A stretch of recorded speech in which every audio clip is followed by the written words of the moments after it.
Okay, good afternoon. Welcome to Glendale City Council Workshop Session, May 10th, 2022. Meeting is called to order. I'm not going to conduct an attendance roll call because everybody's here, if you'll take note. With that said, we're going to go ahead and just go right on into item number 1, homeless response update. Go ahead. Homeless response update.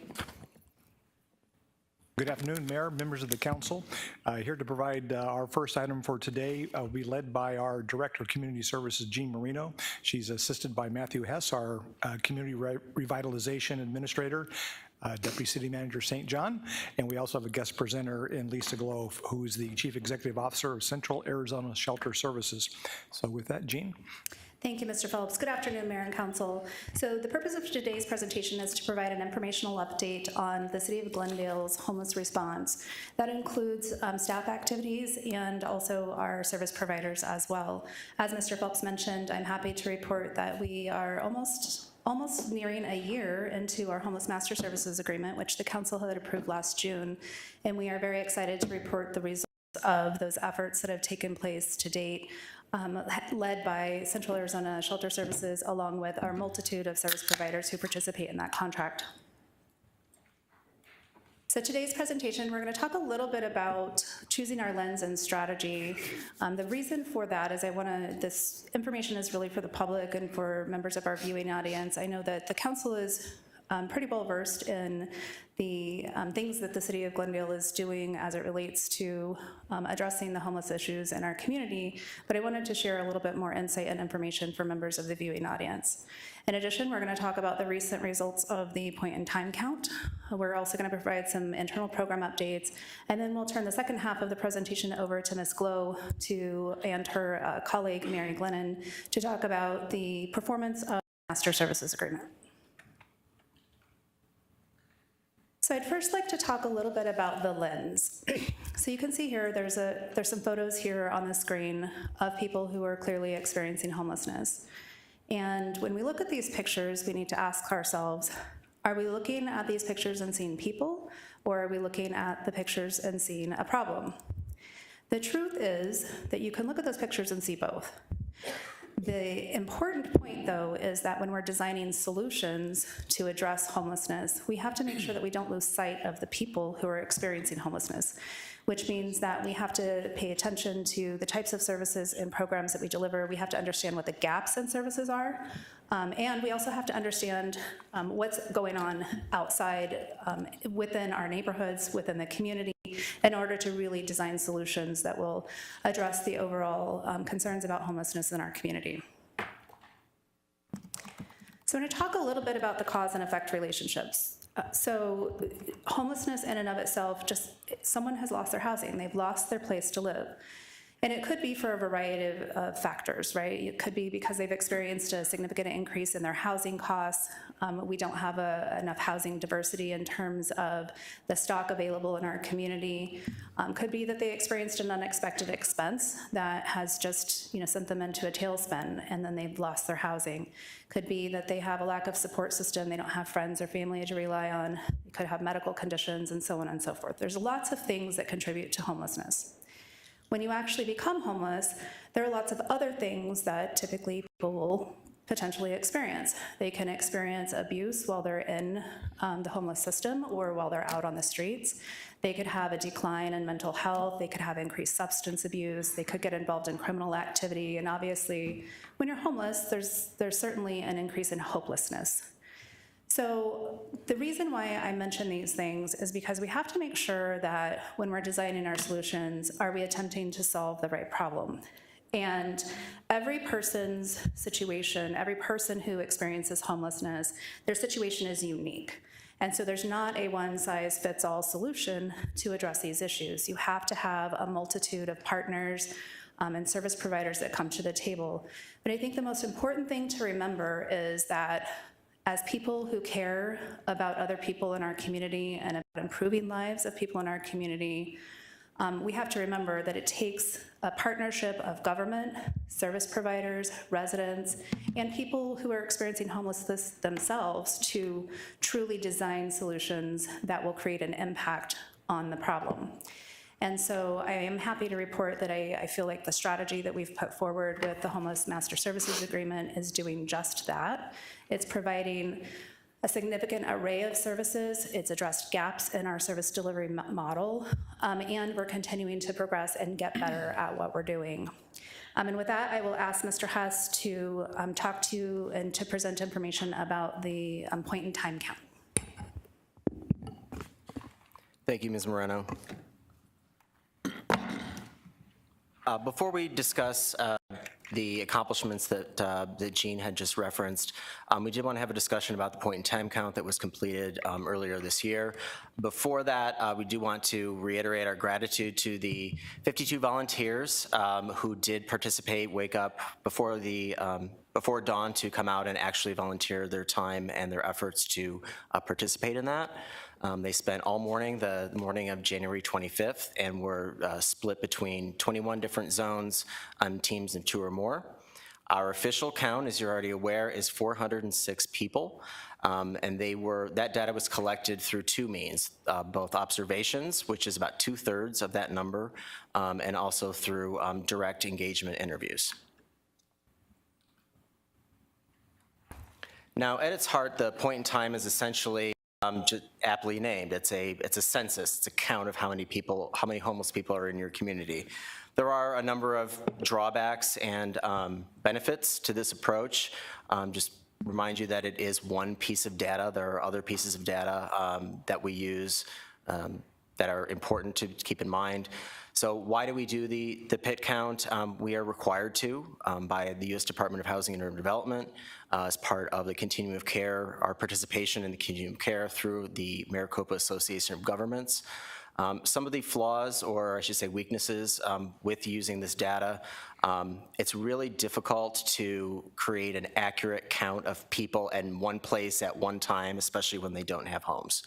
So generally, people who go home every night, they are a lot easier to track. You can say that you have a number of people living in this community. Homeless population is extremely transient, and so you may be homeless in Glendale one day, you may be homeless in Phoenix the next, and so to rely on a specific date and time is a bit of a slippery slope. Some of the other issues, the quality of the count itself. We actually do the point in time count at the same time and date across the country. And so people in New York City are doing the PIT count at the same time as we are. So you have people doing it in the middle of the night in New York and early in the morning here. Weather conditions can play into that. If it's snowing, if it's icy, it's harder to reach people. A lot of times people do not want to engage with us. They are afraid potentially of being arrested, or they do not want to access services. Sometimes it's an issue of having the experience of the volunteers. One of the big difficulties with observations in particular is that you could have potentially duplicative counts, which is something that we had observed this year. I believe Ms. Moreno had spoken at an earlier workshop about the quality of the data and how we went through and discussed with MAG about how to make sure that the data was accurately reported. And it's also very subjective. So you have volunteers out on the street early in the morning, and unless you're actually engaging with someone, it's their subjective opinion as to whether or not somebody is homeless. And so those are some of the reasons that the point in time in and of itself is not necessarily the best indicator of the homelessness solution, or excuse me, the homelessness situation in the city. Raise your mic up. Thank you, Mayor. Is it on now? Yeah, just raise your mic up a little bit. There you go. Okay. I have several questions about the point in time count overview. You've provided us a map that identifies the 21 geographic zones. Of those 406 people that were counted, where were they on this zone map? Were they predominantly in the southern part of the city? Do you have any data on which zone had how many people? Mayor, Councilmember Clark, I don't have the specific data rundown in front of me, but I do know that most of of the folks who were counted were in the southern and the southeastern portions of the city. Okay, could you send that data to us so that we could get a Yeah. better understanding of where they're located? Yes, Mayor, Councilmember Clark, I'd be happy to. Okay, and I accept your reasoning with regard to this point-in-time count. I'm not sure why anybody does it to begin with. But how do you capture homeless families? Are they a part of this point-in-time count? And if so, how do you figure out how many families are homeless? Not individuals so much. So, Mayor, Councilmember Clark, the pit count does include an enumeration of families as well. So depending on who you are encountering and who the volunteer is encountering, if they indicate that they are a family, then each of those family members is counted in the count. Okay, so perhaps you could drill down and give us data on, how many were family units versus individuals as well? I think that's also a distinction that needs to be made. Then my last question is this. Recognizing that this is very subjective data that may or may not be accurate to begin with, how is this data used in determining policy decisions for the city? Is it relied upon a great deal, very little, not at all?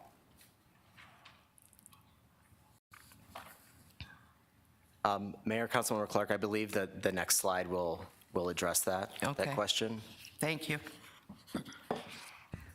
So in terms of strengths, and as I said, about a third of the respondents did, or I should say a third of those counted did actually engage with us and go through the process of being interviewed. 2/3 were merely observations. So the data from the interviews is what you see here. And so because these are first-person responses to a standardized instrument that HUD provides to us, this is data that we would promote as being possible for policy to making decisions. Mayor, may I ask a question before we move on from observations? Just because I'm not quite sure what that process looks like. Do you count simply just people you see on the street that appear to have a lot of belongings with them? What are people living in their cars? And I mean, I just want to have a better understanding of how the observation piece of this one, because it's a big piece of this count. And you did say it's subjective, so I just want to know like what kind of criteria or how do you evaluate whether by observing somebody you've determined that they're homeless? Mayor, Councilmember Tolmachoff, you're exactly right that it is subjective. So to your point, if you see somebody sleeping on the street and they do have a lot of possessions, but you may encounter somebody who you think maybe from a distance could be homeless, and that's where the issue is in terms of identifying each volunteer. Although they do receive training prior to actually going out into the field, it's still up to the judgment of that volunteer. And so they would use their training and they would use whatever, that lack of a better term, their preconceived notions or their notions of what a homeless person looks like on the street to count them or not count them. Okay, Mayor, could I? Any observation? I'm Mayor, sorry. if I may add to that. So one of the things that we do when we train our volunteers is we train them to first attempt to engage, because that's really where we're going to get the data, is by attempting to engage with them and going through the questionnaire. If you approach someone and you say, it looks like you might need some assistance, are you experiencing homelessness? And they say yes, or they say, well, but I don't want to answer your questions, then you mark it as an observations. It's in rare cases when you're seeing, as an example, if you see an encampment, right? You see a lot of people gathered together. You may not have, because typically when you're going out with a partner. You may not be able to conduct interviews amongst all of those individuals. And so volunteers are asked to do their very best to count them. But to Matt's point, I'll just use this as an example. If I'm engaging with somebody, I'm interviewing Matt, I'm conducting an interview, and I see someone who's walking by who's pushing a cart of their belongings, I have to make that judgment call of, do I count them as an observation, even though I'm not going to be able to attempt to engage with them. And in those situations, I would think it's reasonable to say that if someone's pushing a shopping cart full of their belongings and it's clearly not groceries or things like that, that is an acceptable thing to do, is to count them as an observation. Where it becomes tricky is if you see someone who's sitting at a bus shelter, as an example, maybe they have a backpack and a suitcase. They may be homeless, or they may be just traveling and taking the bus to get back home. It's hard to say. So that's what we're saying when it comes to the observations, is the observations are a good piece of information, but they're not necessarily the best piece of information to use when you're talking about designing programs and services. Where we're focusing our energy is in those interviews. So with the interviews, you've spoken to a person, you've gone through a questionnaire with them, you've learned a little bit more about, are they willing to accept services? Are they, have they been in shelter before? Would they accept shelter if it was offered? So by getting into more detail, and it's a fairly lengthy questionnaire, you can get more information. And that's the information that we're talking about, which is actually a strength of the point in time count, is the interview data. Thank you. Okay, I've got a couple of questions for you. One is the criteria you're using, is it's what the same criteria it's been used for the last 4 or 5 years? Yes, Mayor. Okay, because I think that's critically important, that you don't change doing things differently and then try to compare numbers. And then secondly, this is sort of a really early request, but potentially or possibly a month or so before the next point in time count, maybe you'd give this council an opportunity, one, to be trained, and then secondly, to participate. I think all of us, if we're willing, I think it can be a great eye-opener for everybody. Go ahead. Thank you, Mayor. A couple of things about the point in time count strength slide. So remember I asked about policy and how much does this affect policy toward our homelessness outreach? And you said that this would explain it. So you're telling me, based upon the responses from 138 people, we're determining policy for the city? That's my first question. Second question, in this list of personal interview data, no mentally ill people, no handicapped people were outreached. That seems to be an anomaly to me, because I know that a good percentage of those who are homeless are also mentally ill, and yet we didn't seem to find any of those. So could you answer both questions, please? How 138 people determine policy, and how can this be valid when there's no mentally ill, no handicap identified? Mayor and Councilmember Clark, to answer your first question, this again, we have to use this data for what it's worth. It's a point in time count. It is not going to give us all of the answers. It's one piece of information. What I can tell you is that in working with our partners through the Homeless Master Services Agreement, we're collecting better data to truly understand what's going on with the people who are experiencing homelessness in our community, and understanding what their needs are, and then matching those needs and making sure we don't have gaps.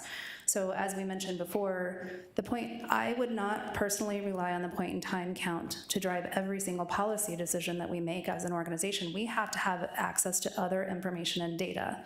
The reason why we're even talking about the point in time count is because there is a lot of questions from the public about, well, and let me go back to this slide here. So one of the things that's important to understand about the point in time count, and that's why we were trying to point this out, is that there's no consistency year over year. There are lots of things that can influence your overall count, right? And so you can see it went from 170 in 2020 to 406, and people look at that information and say, oh my gosh, like what's going on and what is Glendale doing?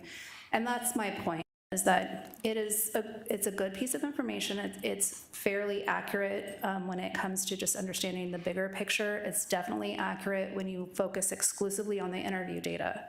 It's not so accurate to get down to city level data, right? It's good to look at the region, right? Which is the whole reason why we do the point in time count, is to understand what's going on in our entire region.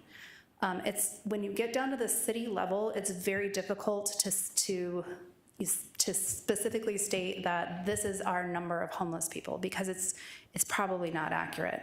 What is accurate, though, and that I would stand by, is the interview data. And so I'd like to talk a little bit about that, because the two biggest pieces of information that we gleaned from from the people that were interviewed. So yes, I agree, 130 people out of a population of 250,000. However, of the people that we interviewed, 72% of them said that they were willing to accept services. So that tells me that if we can reach them and we can provide the services that they need, we have the potential for changing their lives. So that's one. And then the second piece of it, which is concerning for us as policymakers, is that 64% of those people that were interviewed were first-time homeless. And so what that tells me is that we're not dealing with the chronically homeless that are very difficult to house and very difficult to help. We're dealing with a lot of people who really want help and need help. And to the second piece of your point, this was just a highlight of the data that we gleaned from the interviews.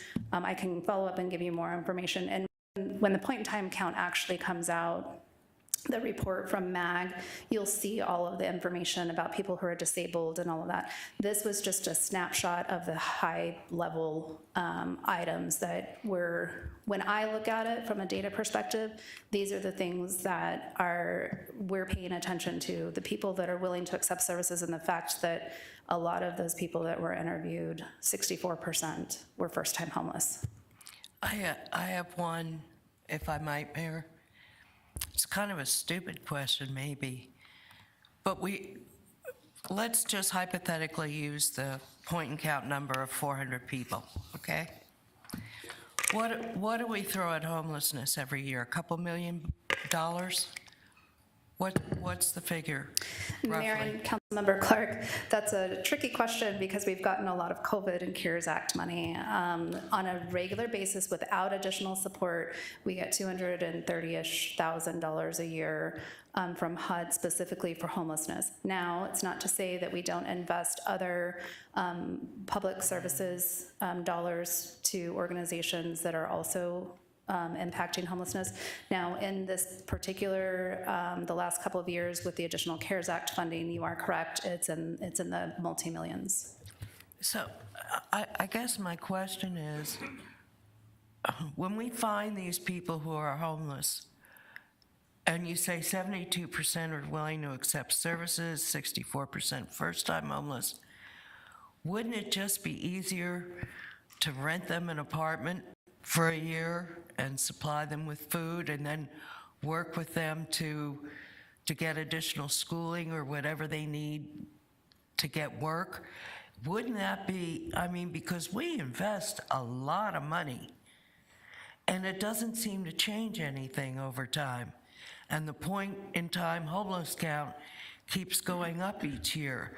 So it's like we're repeating the same methodology while the number continues to grow. So why can't we devise a program where when we find these homeless people, we just get them an apartment and food for a year and then help them to rehabilitate themselves? Is that a dumb thing to ask? Mayor and Councilmember Clark, no, it is certainly not dumb. And yes, those are things that we're working at doing. So you've heard me speak before that we have a problem with housing inventory. We have a problem with the lack of affordable units in our community. And we have a problem with not having enough transitional or bridge housing to support people who are experiencing homelessness, who need an opportunity to get on their feet, receive services. It's really kind of a temporary transitional type of housing in order to move them into permanent supportive housing. We understand that we have deficits in those areas, and we are working on strategies to address some of those things. As you know, there's some legislation going on down at the state legislature that would provide funding for these types of measures. And certainly from the staff perspective, we would expect to be coming forward to council to talk about policy decisions that you can make that can help with exactly that, with providing temporary ways to get people off the streets in a humane fashion, while we can provide them with services to help move them into permanent supportive housing. But to your point, We have a lack of affordable units. There are a lot of people in our community that live in poverty and on the verge of poverty. We have a 17% poverty rate in our community. That's high. All of those people who live in poverty, they are I call it the flat tire rule. They're one flat tire away from being destitute and being homeless. One experience can mean the difference between them being able to pay their rents and go to work and do all of the things that they need to do to stay housed. And that's what the problem that we are trying to solve is making sure that we have a very diverse approach to all of those things that you mentioned. So it's affordable housing, it's being supportive of housing density, it's being supportive of temporary transitional housing. All of those things will address homelessness. But the biggest thing is it's easier to keep someone housed than it is to rehouse them. And so that kind of speaks to the next part of my slides, if I may. Before you go on, the one thing you didn't address that I think I recognize a lot of faces in the audience today, is the successes that we've had. Because that 72% willing to receive help, if you go back over the last year, a lot of those people have received help and a lot of those people have had successes.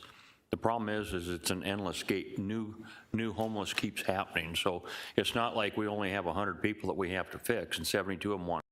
It never stops. The challenges actually are getting harder, not easier. Mayor, you're absolutely correct, and that goes back to the biggest issue, which is we have 17% of our population who lives in poverty every day. And when you live in poverty or on the cusp of poverty, you're more susceptible to homelessness. Ms. Glow is going to be talking a lot about the success that we have seen and the people that we have helped. We have been able to help a lot of people over this last year through the Homeless Master Services Agreement. So those are people who are actually already homeless, in addition to the people that we've helped stay housed through our eviction prevention programs. Yeah.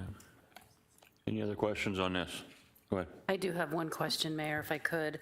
I just wanted to go back to your slide on the count weakness, because I think if I remember, and I know you did bring this up, that I mean, I know weather, especially not probably generally here as much as other, but I think I remember a conversation about the numbers from 2020 being that it was wet and cold and that we weren't really, and so it looks a little bit, probably that line was more of a Skewed.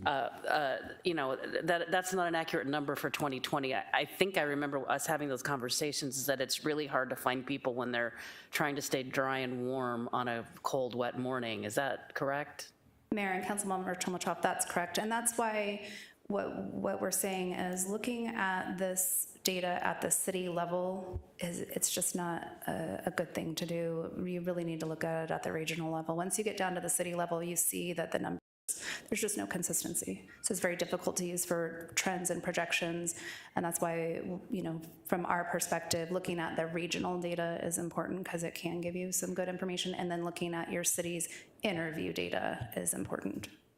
Mayor, I just thought it was important to make that point because I think the increase in numbers to some, and we didn't do a count in 2021 for obvious reasons, but to some that increase looks really startling, but there's a lot of reasons for that. And there was probably somewhere between, you know, 170 and 400 was what the actual count was in 2020, and then in 2021 we don't know. So there was a stark increase between the last count and this most recent count that I think makes people, we have heard from a few residents who think that Glendale's not doing anything, and that's probably one of the reasons is because of the stark difference in numbers.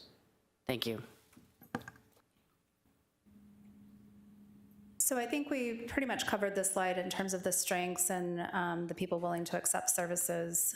So just a few internal program updates. So I mentioned previously that keeping people housed is probably the most effective strategy in homeless prevention because it is much easier to keep someone in their place than it is to rehouse them. So as an example, if someone loses their place to live, they get evicted, then now you have a new barrier that they have to overcome in trying to find new housing.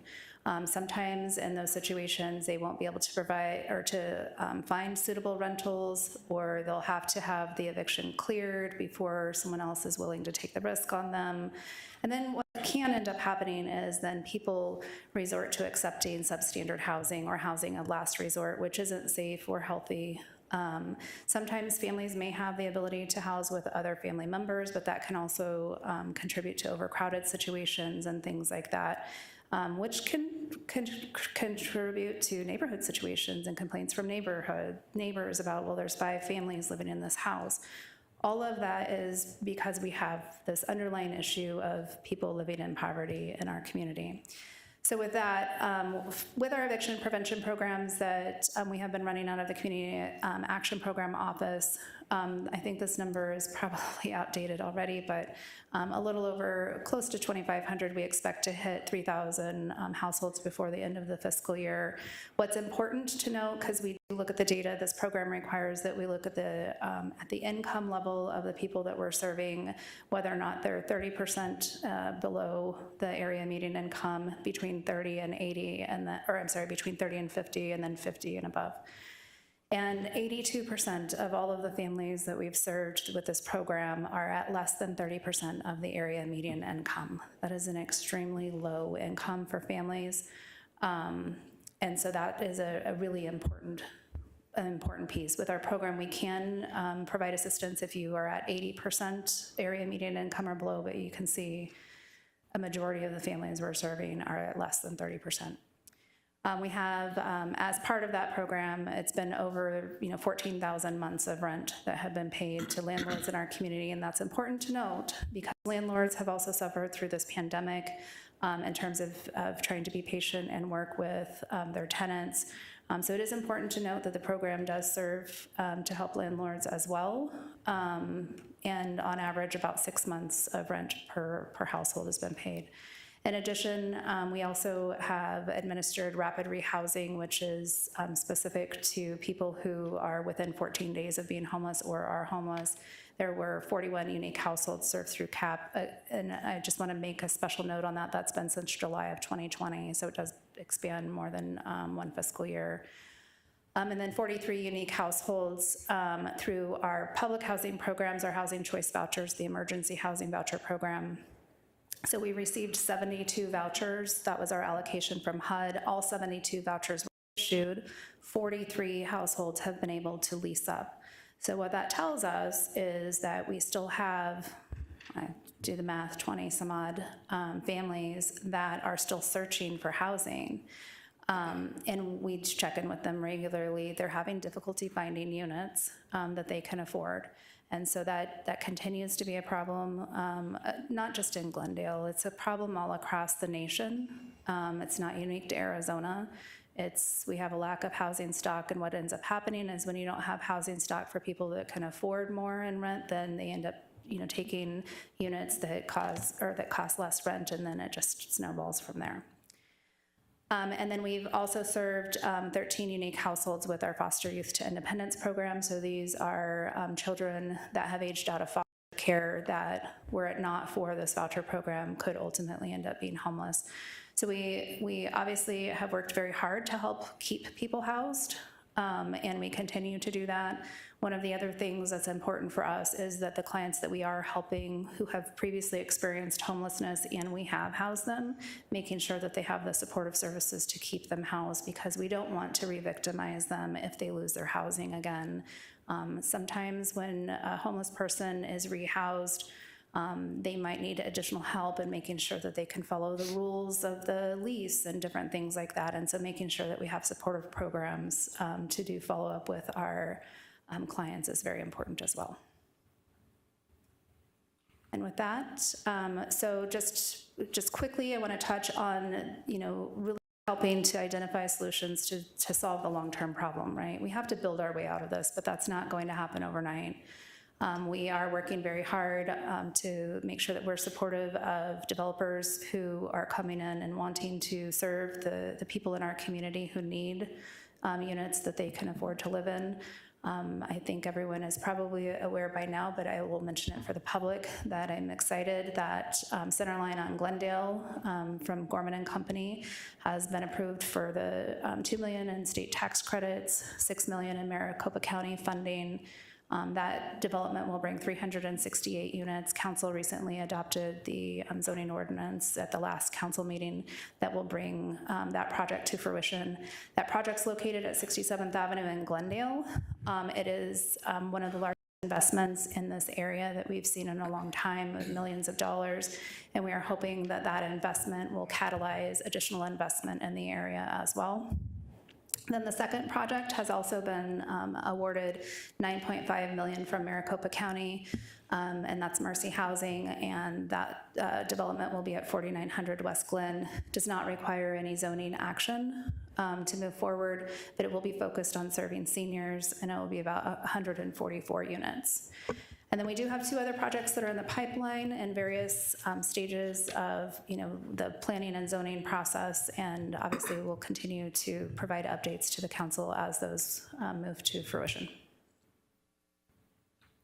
And with that, I will turn the presentation over to Mr. St. John. Thank you, Ms. Moreno. This slide represents the hard work of Fred Sanchez and his team in the right-of-way under Transportation Department. A couple of fiscal years ago, this council approved funding for an additional truck and an increase in our FTE count on the right-of-way to help clean up the camps, which are really kind of the central blighting issue that we deal with when it comes to the homeless population. And so on this slide, you can see where a lot of the camps are that we clean up, which districts they're in, and that we've cleaned 103.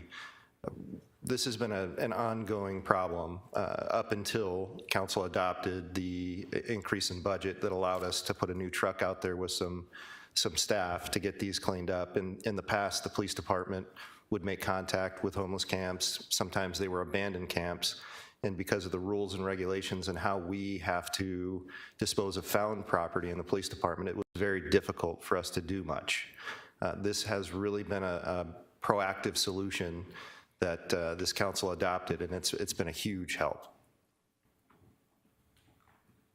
And then finally, I know 51st and Cactus, the underpass, has been a source of concern. And that's true on all 131 miles of SRP canal banks. I mean, I think in the city of Phoenix, they're seeing a much bigger problem than we're seeing in the city of Glendale, although we have seen the problem and have been seeing the problem for at least 12 months at 51st and Cactus. Jim Burke, our Parks Director, engaged the BOR, so it's BOR regulated. Bureau of Reclamation regulated. So it is an SRP canal, but the BOR, they kind of regulate and the enforcement aspects. And we engaged BOR about 10 months ago, asking for them to take action and posting signage that wouldn't allow people to maintain a presence under that right-of-way. So you can pass through, but you can't maintain a presence there. And then we were trying to figure out the enforcement aspect. Does Phoenix enforce it? Does Glendale enforce it? Can both agencies enforce it? Can neither agency enforce it because it's BOR land? And recently, SRP came forward with a letter of support from cities to petition the BOR to make it a special use area designation, which would allow local municipalities to do some enforcement. That letter was signed by Mr. Phelps back in April of this year, and we anticipate that there's going to be movement fairly quickly because, as you can imagine, the homeless population camping on the canal banks and putting waste in the canals is a health and safety issue. And so we would hope that the BOR would move fairly quickly. And we understand that the attorneys for the BOR, SRP, and some municipalities, including our own, are already in conversation to try to resolve this. And then kind of the last thing I want to talk about is the misdemeanor repeat offender program. We've mentioned it a couple times. There are several valley cities that have a misdemeanor repeat offender program. We are trying to cater something for the city of Glendale that makes sense. It's being led by the police department. We're talking to all the stakeholders, and our hopes is that we'll be able to implement something, I'm gonna say within the next 6 months, but it's kind of a drawn out process and figuring out the policies and how you wanna move people through that system. And there are a lot of interested parties. So we wanna make sure we gather the best information and really build something that's gonna work for the city of Glendale. Mr. St. John, I noticed that a majority of the camps cleared are in the Ocotillo district and the Cactus district. I'm glad to hear, and residents are glad to hear that we're being reactive. How do we become a proactive without violating the law, and maybe explain why we can't be so proactive, but how are we going to prevent these from coming up that our staff has to clear them?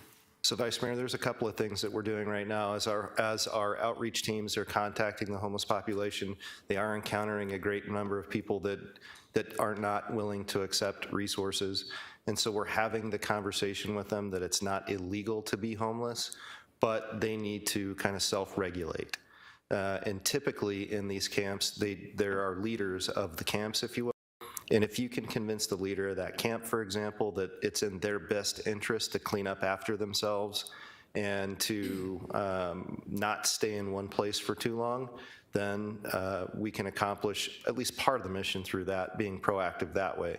On the other side, when the police department goes out and contacts people in a camp, we notice them that we are going to come back out and clean the camp.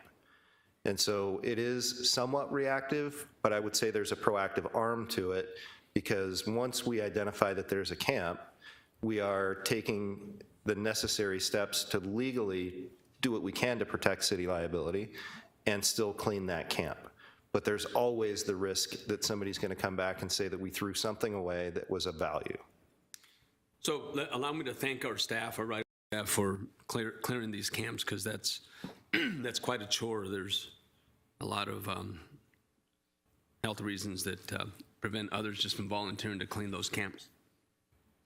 How often are you guys doing this that we could start to see a decline in these numbers of camps? Vice Mayor, I don't know the exact number that they clean per week, but it is a daily basis. I'm told that the police department identifies locations daily, and it's usually the community action teams that are doing it, but occasionally it's the patrol division. But they're identifying locations, notifying the right-of-way, Fred Sanchez and his team, and then building a plan for how they're going to get that camp cleaned up. So sometimes it's an abandoned camp and it can happen fairly quickly. Other times it's still occupied. And so we need to go through a little bit of a process to notify, give them an opportunity to collect things that are important to them and move on before we come out and clean. You mentioned a truck that the council provided as part of the budget. Is this a dedicated crew to just this, or is it a right-of-way crew that's doing their regular duties and then get dispatched out for camps? Mayor, Vice Mayor, it is dedicated to this. Dedicated to only homelessness encampments around Glendale? Mayor, Vice Mayor, it is dedicated to this. They may be doing other things when they're not cleaning camps, but the purpose of the new truck was to assist the police department and park rangers, anybody else that stumbles across a camp, in cleaning it. So that's their primary function. They may be doing some other things on top of that primary function. So let me be clear, the vehicle is dedicated, or the staffing as well? Mayor, Vice Mayor, both. Both. Can you tell me the staffing on that crew? Mayor, Vice Mayor, it's 2 persons. Okay. Thank you. And Councilmember Clark was absolutely correct. How does policy shape improving or preventing homelessness in Glendale? So that's number one. We have to have policies in place.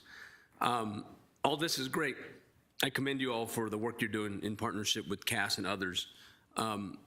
But it doesn't begin to, and I'm not saying that you have a magic wand, but it doesn't begin to put a dent in the chronic homelessness. This is helping families, the one flat tire away families who lose their job and become homeless. But this does very little for the chronic mental health, substance abuse type of homeless that our citizens report to us on a regular basis. I mean, this is every single day. And this is in my district. It's becoming now it's going east, and now it's going west, and now it's even going north. So it's everywhere. It's not a pandemic, but it's an epidemic. So how are we going to be strategic to improve those numbers for the chronic type homeless? Because I don't see us putting a dent in that. And I don't expect to see a big dent in the next couple of weeks or months, but how are we being strategic to that? Mayor and Vice Mayor, I mentioned previously that one of the gaps in services that we have in our community is that kind of transitional and bridge housing. And In working with Ms. Glow and our service providers, we are trying to improve opportunities for that because we do see that that is an issue. When we're talking about the people who are disabled or experiencing mental health issues, we need to make sure that we are capturing that and that we have services within our toolkit to do that. And that's exactly why we have the professionals providing these services through the Master Services Agreement.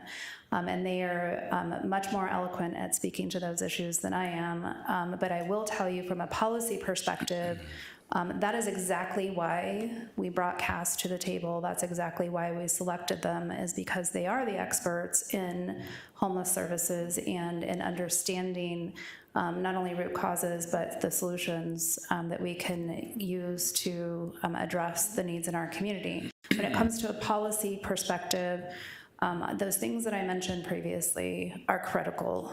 We have to support the affordable development in our community. We have to support investments in our service providers that are skilled and equipped to deal with situations where people need mental health or substance abuse counseling and treatment. And then we also have to be willing to support the use of transitional housing in our community.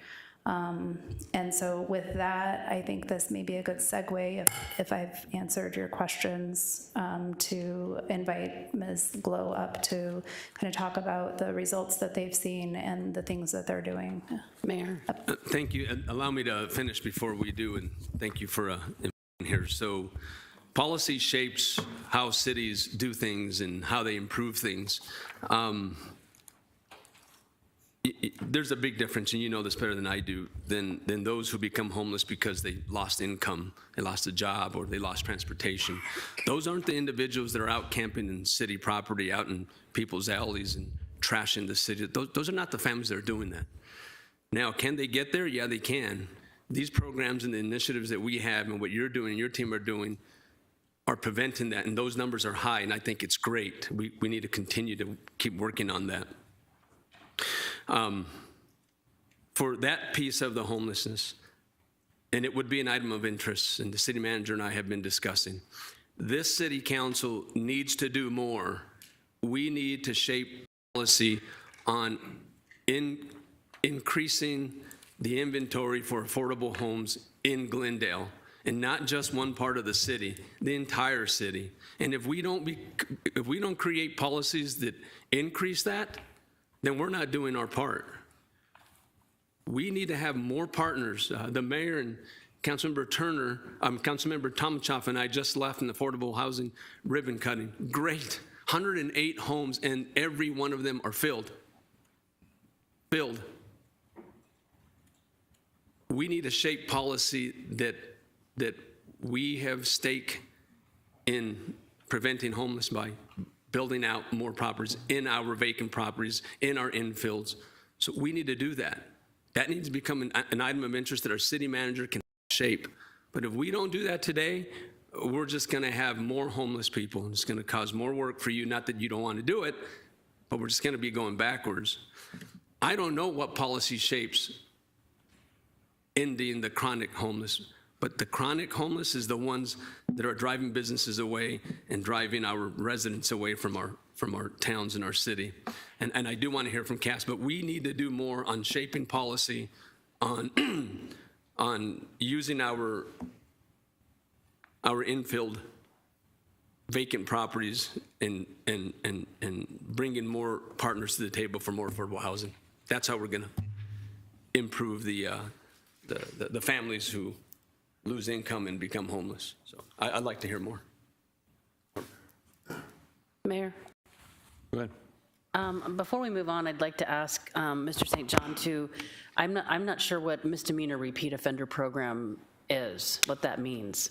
So before I let that go by and then later on say, why didn't I ask what that is, I'd like to just in a nutshell, what that means.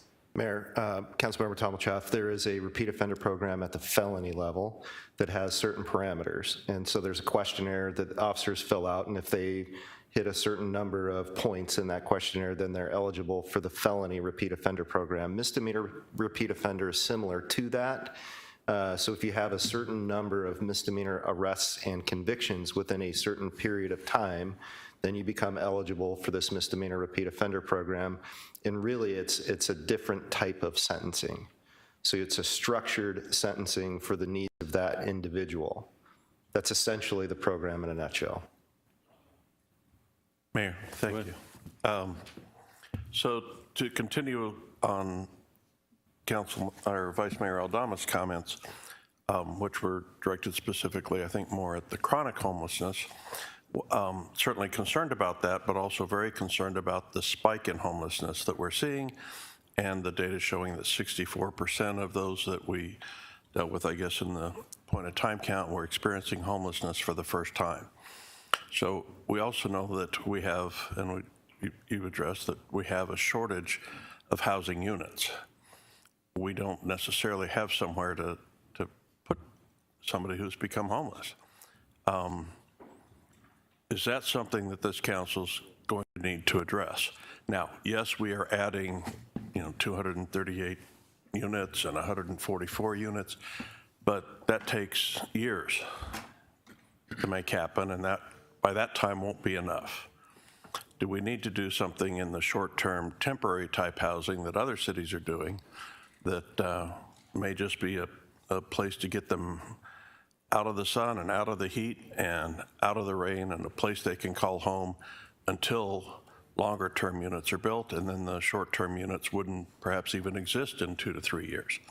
Are we doing anything along those lines, and is it something that we're going to need to do to address this issue, particularly with the first-time homeless, that there's just simply nowhere to go? There's no vacancy. Mayor and Councilmember Turner, to answer your question, yes, we are exploring what options are available with our service providers, and we expect that if there is an opportunity to be able to support that moving forward. I mentioned to you that there's legislation going on right now at the state that would invest about $50 million into providing temporary solutions for people who are experiencing unsheltered homelessness. And so, yes, I do expect to be having future conversations with the council about some of those opportunities. Thank you.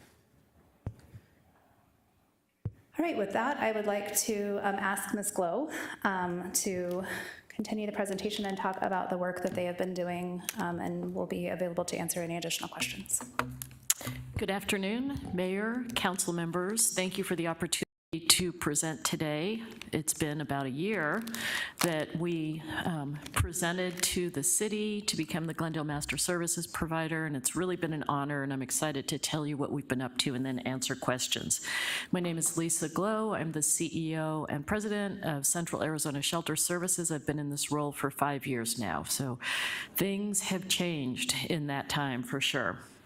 So, I need to advance. There we go. So the theme here, the Glendale Homeless Solutions Alliance, is the group that we put together, and it's 16 providers working together. Our theme is collaborating for solutions, partners committed to a no wrong door, client-centric system. That's what we set out to do. We knew from the start of this innovative collaboration, we must continually seek common ground, have strong communications, and build our relationships. So you'll hear a little bit about how we go about doing that. Our common ground, of course, is our compassion to address the unsheltered, the homeless crisis, including those who are unsheltered, as well as those who are on the brink of homelessness and in need of services. Upstream solutions is part of this as well. And here's a visual of the many partners, the 16 partners. Some of them are funded through the partnerships, some are not, but they're still partners. Some were unable to use the ESG or versions of funding. And I want to say, though, the strongest partner and the people who we talk to every 2 weeks are sitting right here to our right, our partners, Jean Moreno and Hess, and of course, Rick St. John. But I want to acknowledge them for their vision in coming up with what this would look like. It was very forward thinking for them to come up with a way of looking at resource allocation through a partnership where the partners are accountable to one another, where the lead agency puts together those solutions, collectively with them, shares resources with the partnership, and then holds those partners accountable. So we're really honored to be chosen for that, and we want to help you see how that works. Some of those partners are here. I'd like to ask any of the partners who are here to stand up, as well as the CAST team who are here today, who operate the Norton and Ramsey Social Justice Empowerment Center. If everyone could stand, I'd like to give the partners a round of applause and our team as well. So thank you.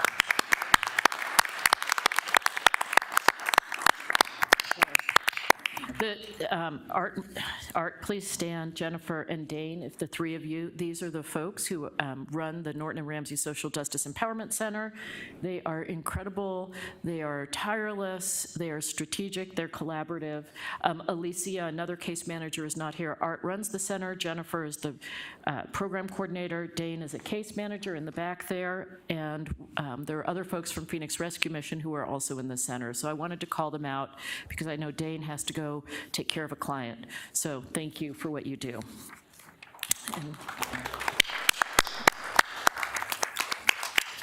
So, next slide. When we did our presentation to the city, this is what we presented the Alliance would look like, starting with a 24/7 hotline, street outreach and navigation, increased people doing street outreach services as well as housing navigation. And we're going to go into some of this in some of the slides, what we've achieved in greater detail in some of these areas. We're also going to share some stories with you because the stories do bring to life what has happened through the collaboration. So everything from behavioral health to criminal justice diversion, pet shelter and transportation, employment, utility assistance, basic necessities, housing, rapid rehousing, family reunification. So some of the key performance indicators I want to go over very briefly, and then my colleague Mary Glennon, CAS's program director, will drill down into that a little bit more.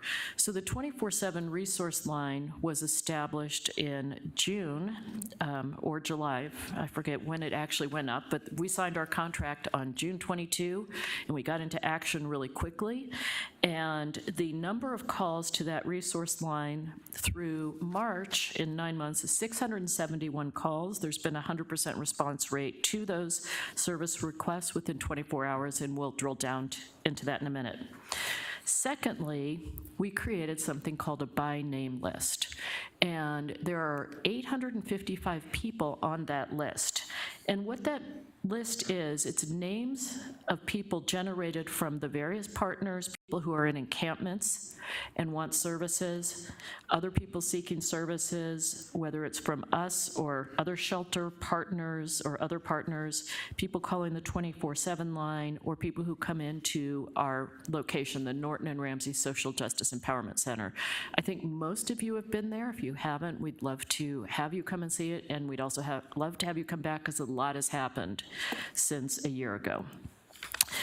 We are a coordinated entry site for adults currently, and that was something we established quickly as well. It's the first site-based adult coordinated entry site in the West Valley, and that's important because we can get people into shelter by doing the assessment and intake that's necessary.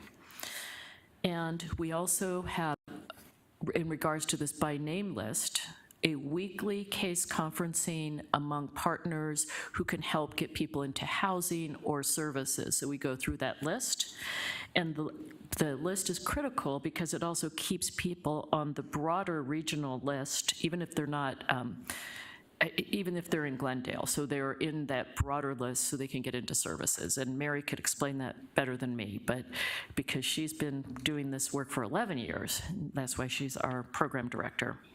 The third KPI on outreach and encampments, I think, will be of interest to you because we know there are a lot of people who are increasing numbers in the streets.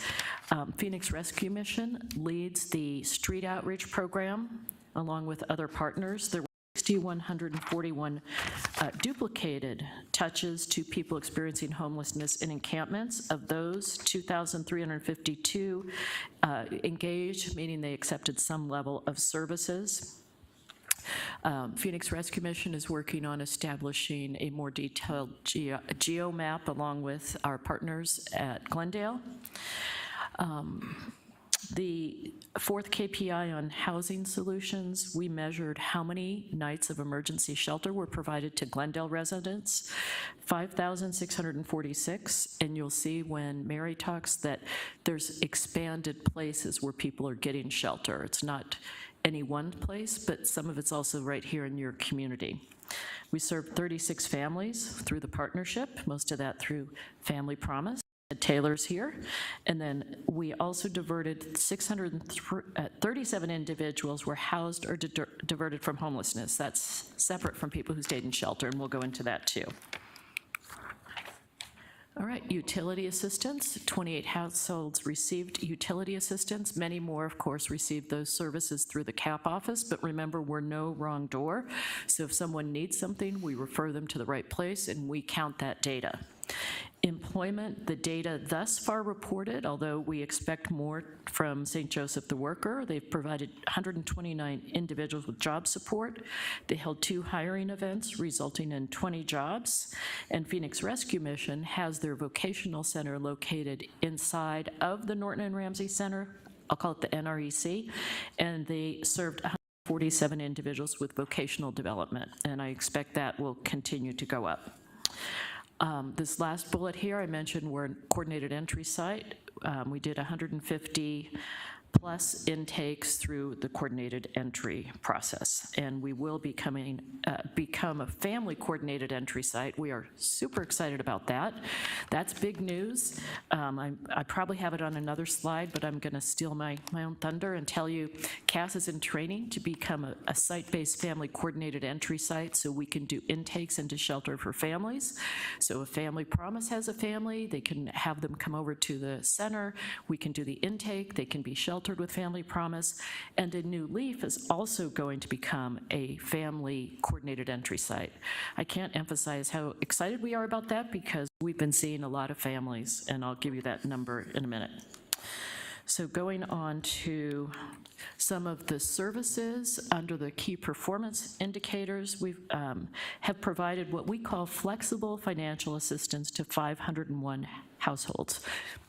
This is upstream prevention in the sense we help reunify people with family, so it might mean they need travel assistance. We've provided motel assistance, so family reunification, 20 households, that could be more than one individual, but at 20 households. Motel assistance, 32 households. Eviction prevention, 80 households.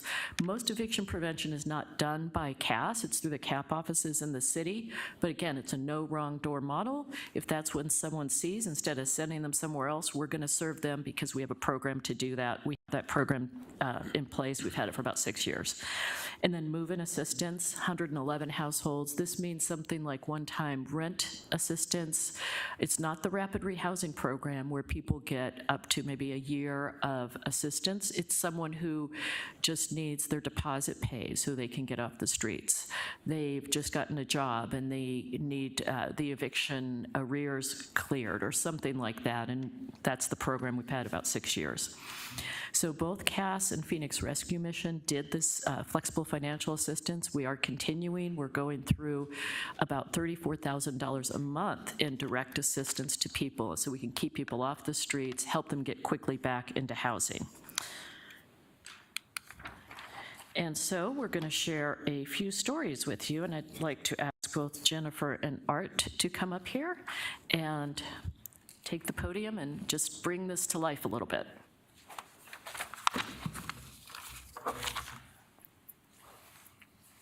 Mayor, council members, what you see on the screen in front of you are clients that have visited the Norton and Ramsey Social Justice Empowerment Center and have gone from housed to homeless in the upper left-hand corner is someone that was actually assisted with the CAP program.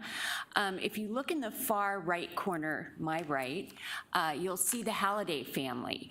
The Halliday family first came into contact with us by calling the 24/7 resource line. So this is a mom and a 14-year-old daughter who were living in their car on the streets of Glendale. We were able to connect them with Family Promise. They went through the Family Promise program. They were connected with housing services at the Norton Ramsey Center. We were able to help them find appropriate housing and get move-in assistance. And so this is a family that went from living in their car to finding permanent, stable housing. Directly underneath that photo, another gentleman who was unsheltered on the streets of Glendale, what we would consider chronically homeless. He had significant diabetic issues. We were able to, and he didn't have any of his documents, so he wasn't what we consider doc ready. He didn't have an ID, he didn't have a social security card or a birth certificate. We were able to connect him with Circle the City for medical care. We were able to connect him with Phoenix Rescue Mission and Homeless ID Project in order to get his documents. He was ultimately sheltered temporarily by Lutheran Social Services iHelp program in Avondale. He was then referred to a new leaf who's administering your TBRA funds, and he was issued a voucher and is now off the streets. Just being a veteran, it was really important for me to see this one individual. He was engaged by Glendale PD Officer Shoup. Anyways, he didn't know really where he was at. He engaged him, had a sense that maybe he would be interested in some additional help. He said yes, and so he came to our center, and we were able to at least assist him there. As a result, during our waiting for a ride to US Vets, he was playing around by juggling. He was juggling boxes that he had and expressed appreciation. This is what we do. We had another time, a Glendale PD officer had assisted this young lady who was a victim of who was a victim of sexual attack on her. And so victim assistance had reached out to us, and we were able to provide a diversion out of state to her family. By doing this, we have to contact the family, make sure that the family supports are in place, and we were able to assist with that. Thank you. Thank you, Art and Jennifer. I brought just one copy, but we could also email monthly. Jennifer puts together the NREC notes, and it's stories of success, and it's the monthly data as well. We have further data that we drill down into, but this is a monthly report, and we're happy to share these. Maybe they can be emailed to you if you'd like to see that. And it keeps people really motivated in the partnership too. It's about recognition and acknowledging one another.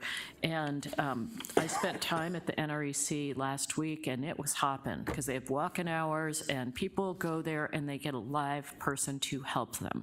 And we had a neighbor, I'm going off script here, but we had a neighbor who initially didn't like that we were there, who now loves us. Some of you know who I'm talking about, and he even speaks positively to the media about the center. So it's really kind of a big turnaround. He even referred one of his clients over to us, someone who was in need of housing. So that's the good news. I'm going to introduce Mary Glennon to go through the next few slides. And Mary is our program director and lives in your wonderful city as well. So, Mary.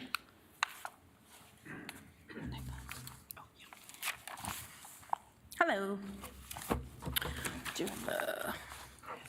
Okay. So I wanted to drill down a little bit into our 24/7 resource line. It was really important to us to get a jump on this part of our program in particular, to be able to connect all of our partners to all of our resources as soon as possible. So we actually launched this line a little later than a month after we signed the master services agreement. So in late July, this line went live with the Glendale services. partners. So, and then rolled out to the larger community in September of 2021. It is a phone line that is answered live 24/7, 365.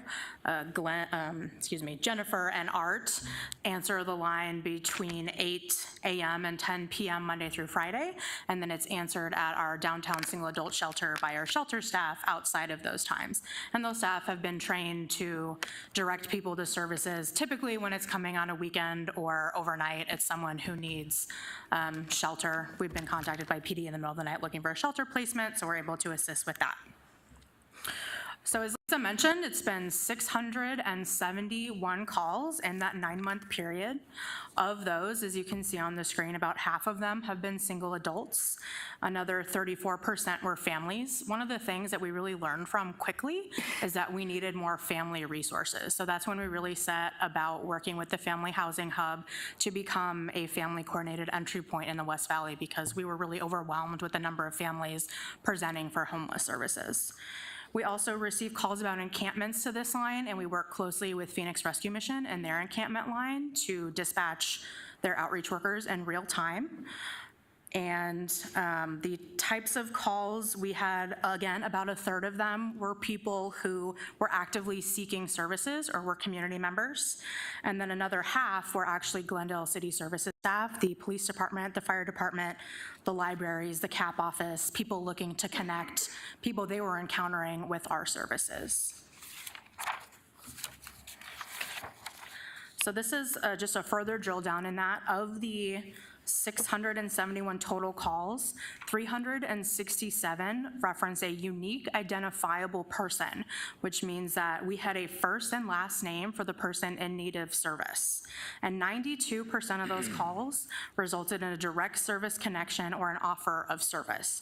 So a really high level of being able to provide people services to end or prevent their homelessness in real time. 16% of these calls resulted in an emergency shelter placement, so that represents people that are no longer on the streets of Glendale, and another 16% resulted in housing, so people permanently off the streets of Glendale. So this is our Norton and Ramsey Social Justice Empowerment Center, just down the street here.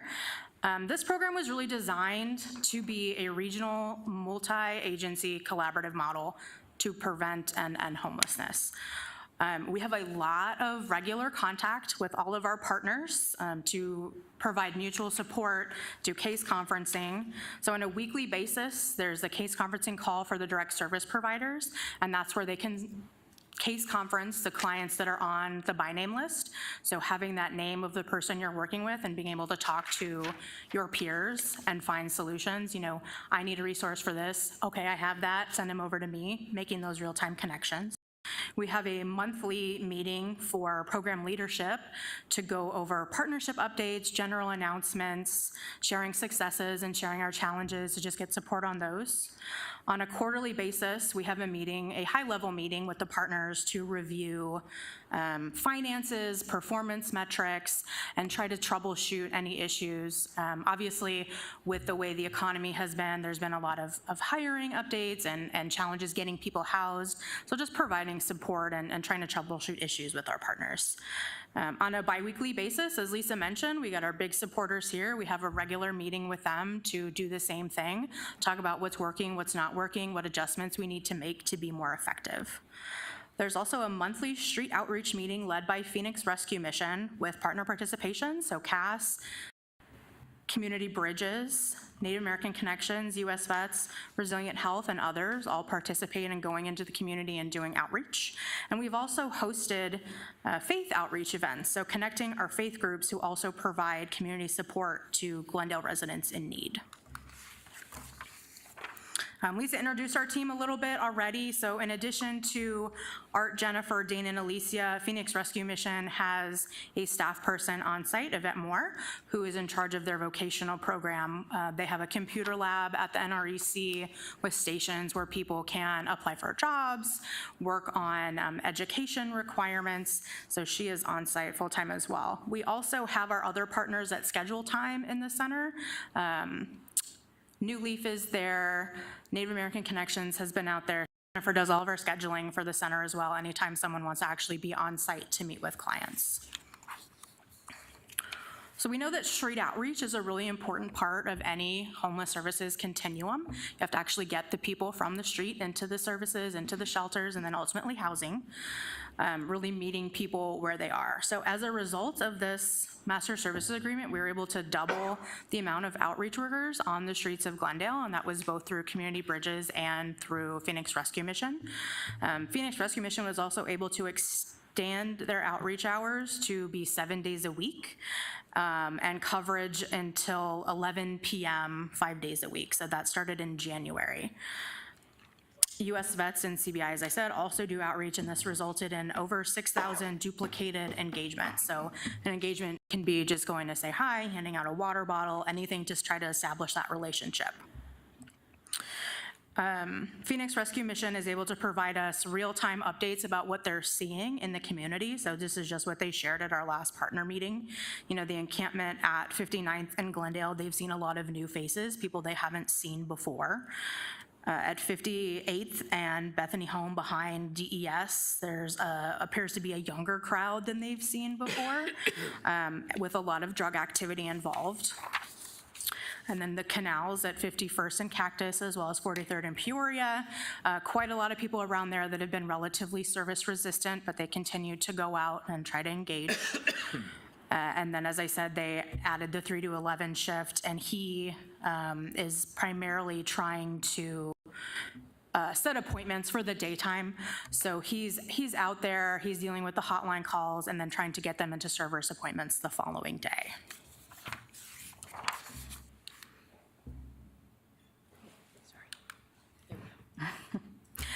So we, as a result of this partnership, created new opportunities for shelter for Glendale residents. So our single adult shelter downtown Phoenix prioritizes Glendale residents for a bed. Those can be people that call in through the hotline number or people that we engage while we're going about helping. And we also prioritize families to get into our Vista Colina family shelter, which is in Sunny Slope. And again, that was one of the changes that we made really early on, seeing that we had a greater number of families than we anticipated calling in for services. Phoenix Rescue Mission also offers their recovery programs, Lutheran Social Services, which has been sending people to their iHelp locations throughout this partnership, is expected to open the Glendale iHelp shelter this month with 12 beds to start, and they are hopefully going to be able to increase that as time goes on. US Vets has a unit of transitional housing. Family Promise opened a new location at the Glendale Mission and Ministry Center where they see families, and they also have 2 units of transitional housing for families available, and Maggie's Place for pregnant single women. So actually, again, you know, we had a call with them a couple weeks ago. They said, hey, we have openings, and Cass was able to push that out to our networks to say, if you have any single pregnant women, this is where they can go. And again, that resulted in over 5,600 nights of shelter provided through our expanded options.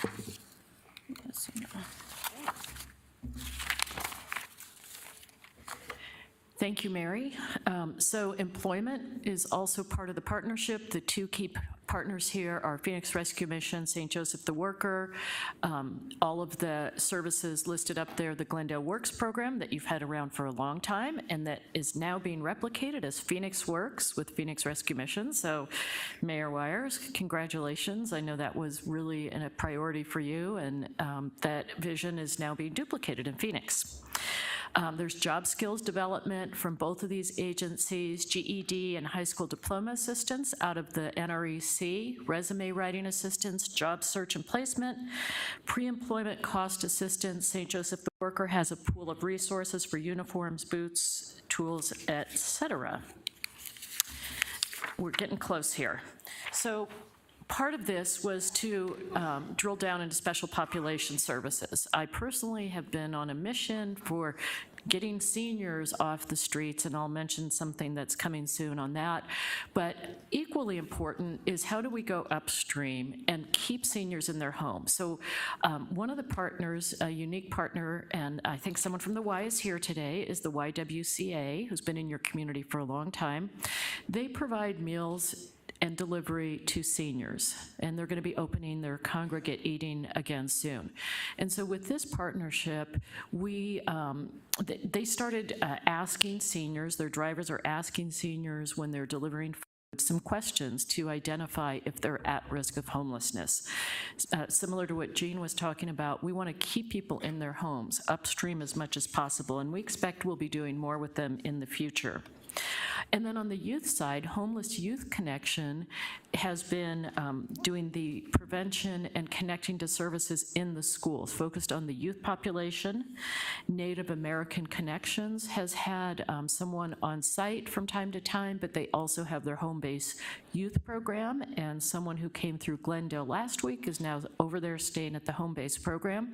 And it's through having the communication and the relationships that this happens. I actually personally was involved in helping that youth get over there. It just was, the more you know, the more you can help, I guess. And then Bound, we hope to do more in the future with them, but we do refer to their child care program and families over there. They're not a funded partner, but we're hoping to do more with them in the future. Lessons, impacts, challenges, what next? Just a couple slides here. The biggest lessons, we can move faster and more effectively together, and the no wrong door policy is key to our collective mission and how it all works. Challenges, we've mentioned 34% of the people we've seen are families.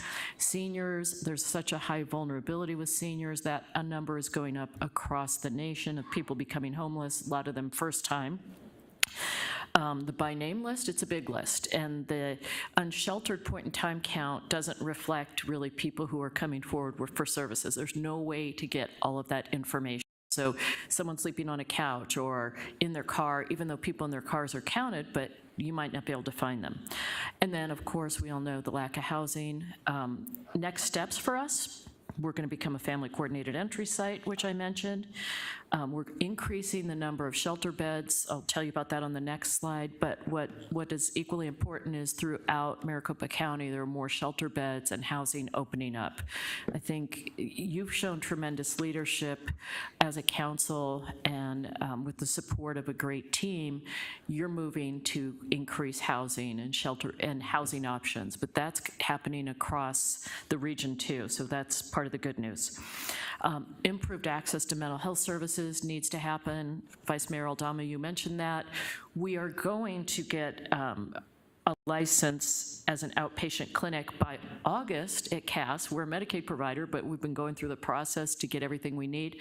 And then we hope to get the license so we can do those services out of the NREC. That was something we hoped we could get accomplished last year. We didn't, so not everything happened we were hoping for, but that's a big one, and that's still on our agenda. And then criminal diversion, this is something Phoenix Rescue Mission is working on, and I don't have a report right at the moment on that. The CAS expansion of shelter beds.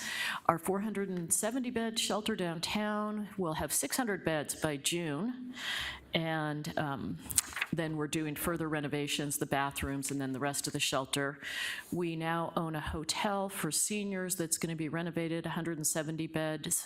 That hotel, that's off of it's in Phoenix, the old Phoenix Inn, I-17 North and Northern, and that will be just for the 55 and older population. And then we were just awarded a contract from Access along with Copa Health to open a 50 to 70 bed shelter for the seriously mentally ill that would be built on the grounds of the Arizona State Hospital. And that, to me, is a really important model for the future because CAS will operate the shelter side. It's not a institution that's a lockup institution. You go into a whole nother service realm. But next door, Copa Health will operate the outpatient clinic. And by the time we open it, we'll be able to bill for those access services. So this might be a model for communities. This might be a first, and then other communities, because the mental health challenges are very real. This will be for the SMI population. And then the last thing I want to say is we're really proud of this partnership, and I want to share something that I was contemplating before this. We set forth principles of partnership when we started this process. And we revisit those. I'm just going to share them really quickly with you, but it's important for our collaboration. Shared leadership, communication I've mentioned, ongoing evaluations to make course corrections, and we do that a lot with Glendale, where we can move resources where they're needed. Shared resources, pivoting when needed, and that's often with reallocation of resources, minimizing duplication of efforts, no wrong door, expanded points of entry, working together to fill gaps in services for Glendale residents, being agile, adaptive, disruptive of the status quo, and then database decision-making. So those are the principles that we remind ourselves about as we go forward, and that is the conclusion of my presentation. I'm happy to take questions. Ms. Clark. Thank you, Mayor. In your last segment, disruptive of the status quo, what does that entail?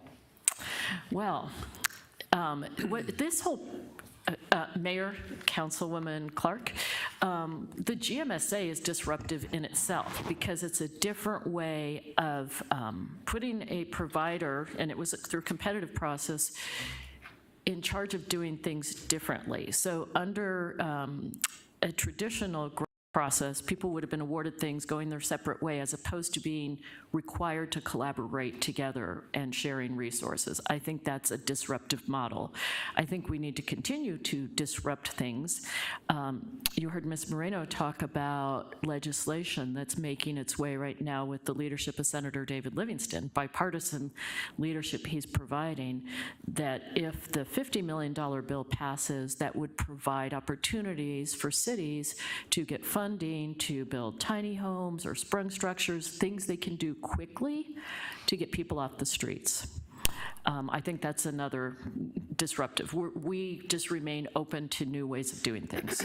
Let me follow up. I think I heard you say that being collaborative was a requirement of the funding. Is that correct? Yes, Councilwoman Clark, it was how we saw it. I mean, we knew that it was important to Glendale that this was a partnership. That was clear from when they put the RFP out. And, you know, for us, collaboration and doing it in a way that you really are supporting and sharing resources equally with partners is part of it. So it's something I am passionate about. So yes, it was a requirement from the start as we saw it. One last question, Mayor. How do you identify or acquire these collaborative partners? Well, in Councilwoman Clark, so I've been in this community a long time. I was a consultant prior to this job, and I worked actually with many of these partners, consulting, advising them. So we cast a broad net and putting this grant together, talking to people, and said, here's what we want to do. What do you bring to the table? What kind of contributions? What kind of funding would you need? And so we reached out to a lot of people, and then we heard from people as well, because working with the city of Glendale, and when they set this RFP up, we had to find out, and we asked them, who are partners in your community who we want to make sure are part of this? Maggie's Place, for instance. We didn't have a relationship with Maggie's Place before.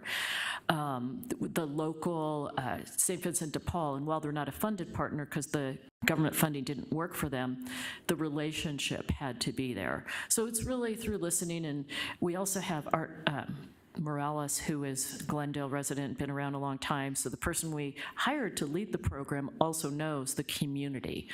And it's a commitment to building faith partners and others.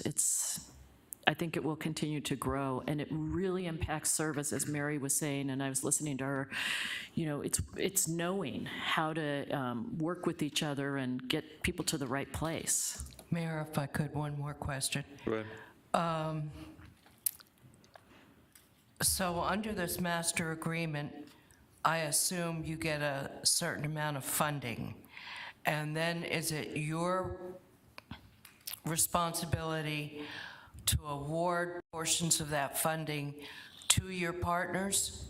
How does that work? Yes, Mayor, Councilwoman Clark. So when we submitted our proposal, we had a detailed budget, and we did a lot of legwork to get that grant together, and we knew what the partners would need.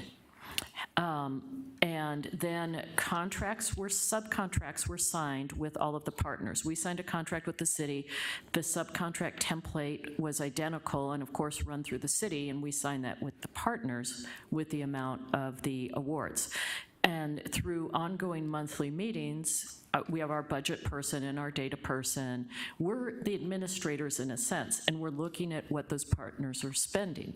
Their invoices come to CAS. We pay those invoices and get reimbursed through the city, but the city's already, seen the contracts and all of that.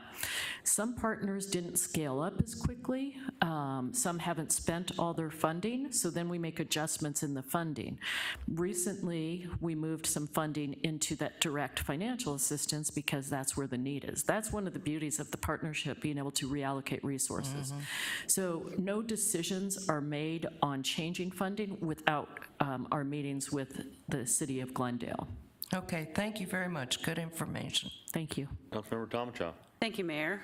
I think this is a really great model, and I'm sure it's going to be duplicated.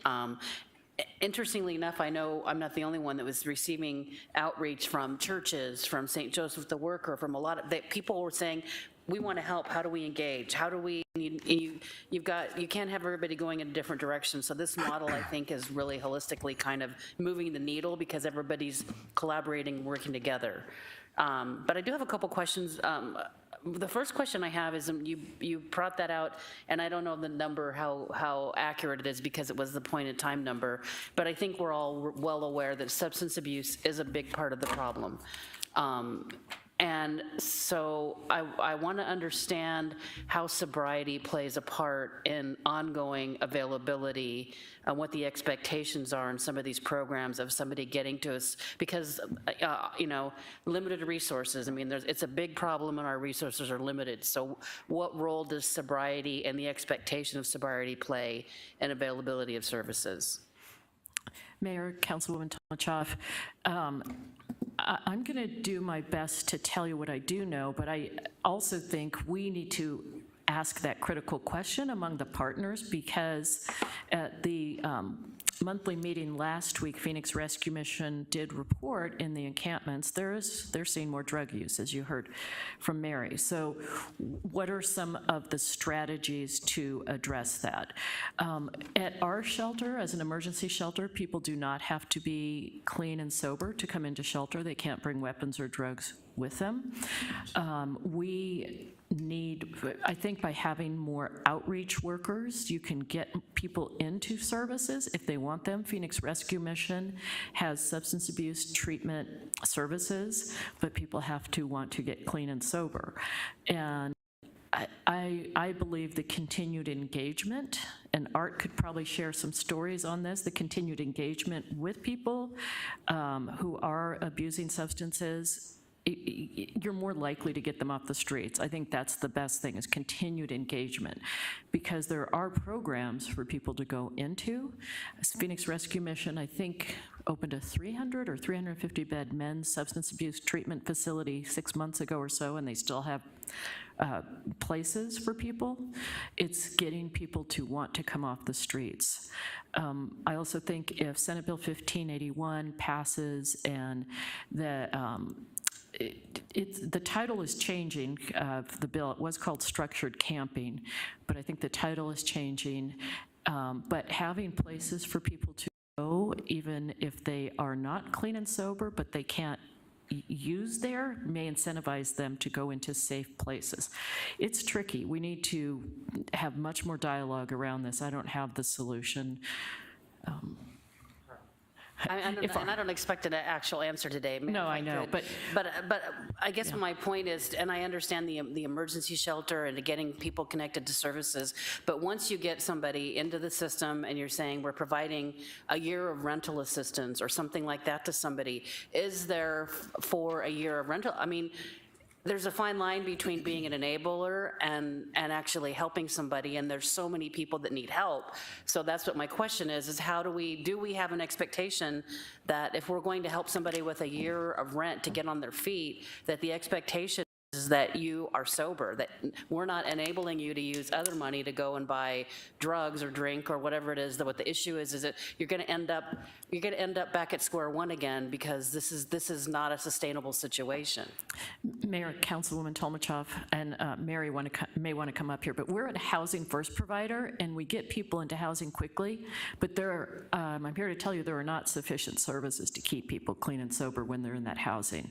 And the whole philosophy of housing first is being debated because it does not require that sobriety. It's get people off the streets, then wrap services around them, but there aren't sufficient services to wrap around them at this time. Okay, Mayor, I do have one follow-up question too, and I know the city, you know, we're kind of a pass-through. I mean, we HUD is a huge, you know, part of how this what makes this whole thing go. But for some of these services, especially for addiction, and you spoke about the gentleman with the diabetes situation, did we get these people connected to Access to help fund some of this other service so that we're not funding things where we can find some other resource to fund some of this? Mayor, Councilwoman Tolmachoff, absolutely. That's part of what we do is we help people get on Access services.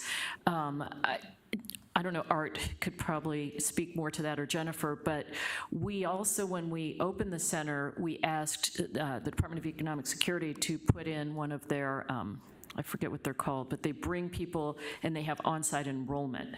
So that's still a missing piece. We'd like to have them there at the site helping people, but we also help people get their benefits.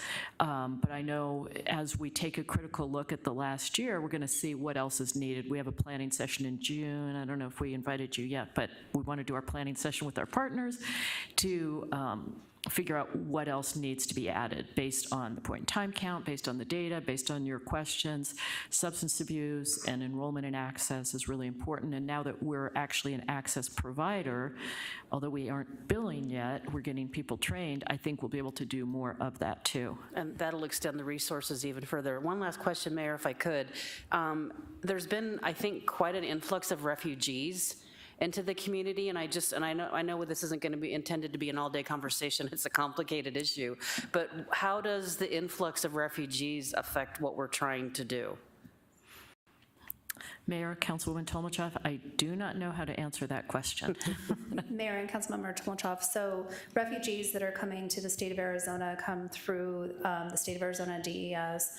They have 4 refugee resettlement agencies within our state, and they are the primary point of contact and services and help get them set up with housing and so on and so forth. There are some cases where refugees who resettle here may need additional supportive services, and those would typically be provided through our existing programs. Normally, we're not seeing them coming through and they're getting into the homeless continuum of care services. Typically, it's their, once they come into the community, they're set up through the resettlement agencies, and the resettlement agencies continue to provide them with limited supportive services until they get on their feet. However, those agencies provide, I would call them social services through their organizations that are funded through the state. Thank you. Mr. Melner. Thank you, Mayor. First off, I would like to compliment Cass for what they've done for the city. When we first brought you on board, you know, went down and visited Ramsey Center and saw what you were doing. I was impressed with how quickly you move forward, and I want to thank you and all the organizations that work to make this program work. Thank you. I had just one question regarding when you were talking about the outreach and encampment program. You mentioned that you'd done quite a few outreaches with those individuals or groups, and then you indicated you had about 38% of those that you had a substantive engagement. Does that mean that they were willing to accept services from you, or what did that mean exactly? One of you come and tell me, yes? Mayor, Councilman Mulliner, Jennifer is nodding her head yes. So that is what that means. So do you want to expand, Jennifer? So what? Thank you. The regular touches are just encountering them on the streets. They may or may not accept services.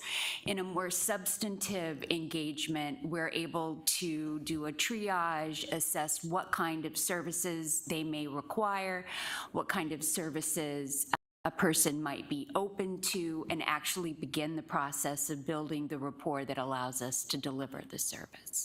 Thank you very much. If I may, Mayor, follow-up to that then is, based on those statistics, it showed that about 38% of those that you were contacted had a substantive engagement.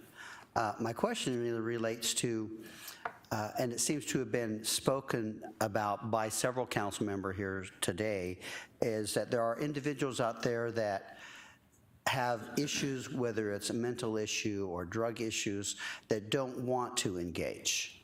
My question is, how do we impact that part of the homelessness? Because that, to me, from my investigation and my comments from my residents in my district, that seems to be the issue, is that there are people that don't want to engage with our services. We have services, and we need to, I agree, we need to increase those, we need to have better housing, we need all those things, but there's a pretty good percentage of those who will not engage. What are we doing to assist in that realm? Mayor and Councilmember Malnar, and I'm not an expert on homelessness. I just want to put that out there. I will tell you that, in working in this area for the last 2 years, I have certainly learned a lot. And what I can tell you is that an individual that you encounter one time who says, I don't want help, the more you encounter that individual, the more you build a rapport with that individual, the more you can relate to that individual, it increases the likelihood that they will eventually accept services. I'll use Phoenix Rescue Mission as the case in point. A lot of the workers that they have in their program were homeless themselves. And it is much easier to relate to a situation, to someone else's situation, when you have a similar experience or situation. And so it's the repeated touches is where you get the results. So to answer your question, what do we do about the people who say they don't want services? You keep trying. You keep doing the street outreach, because eventually they will come to a point where they're like, you know what, I don't want to be homeless. People don't want to be homeless. They might choose a lifestyle that causes them to stay homeless, but people down deep inside do not want to be homeless. They want to change their circumstances. We just have to continue to provide the opportunities to do that through consistent street outreach.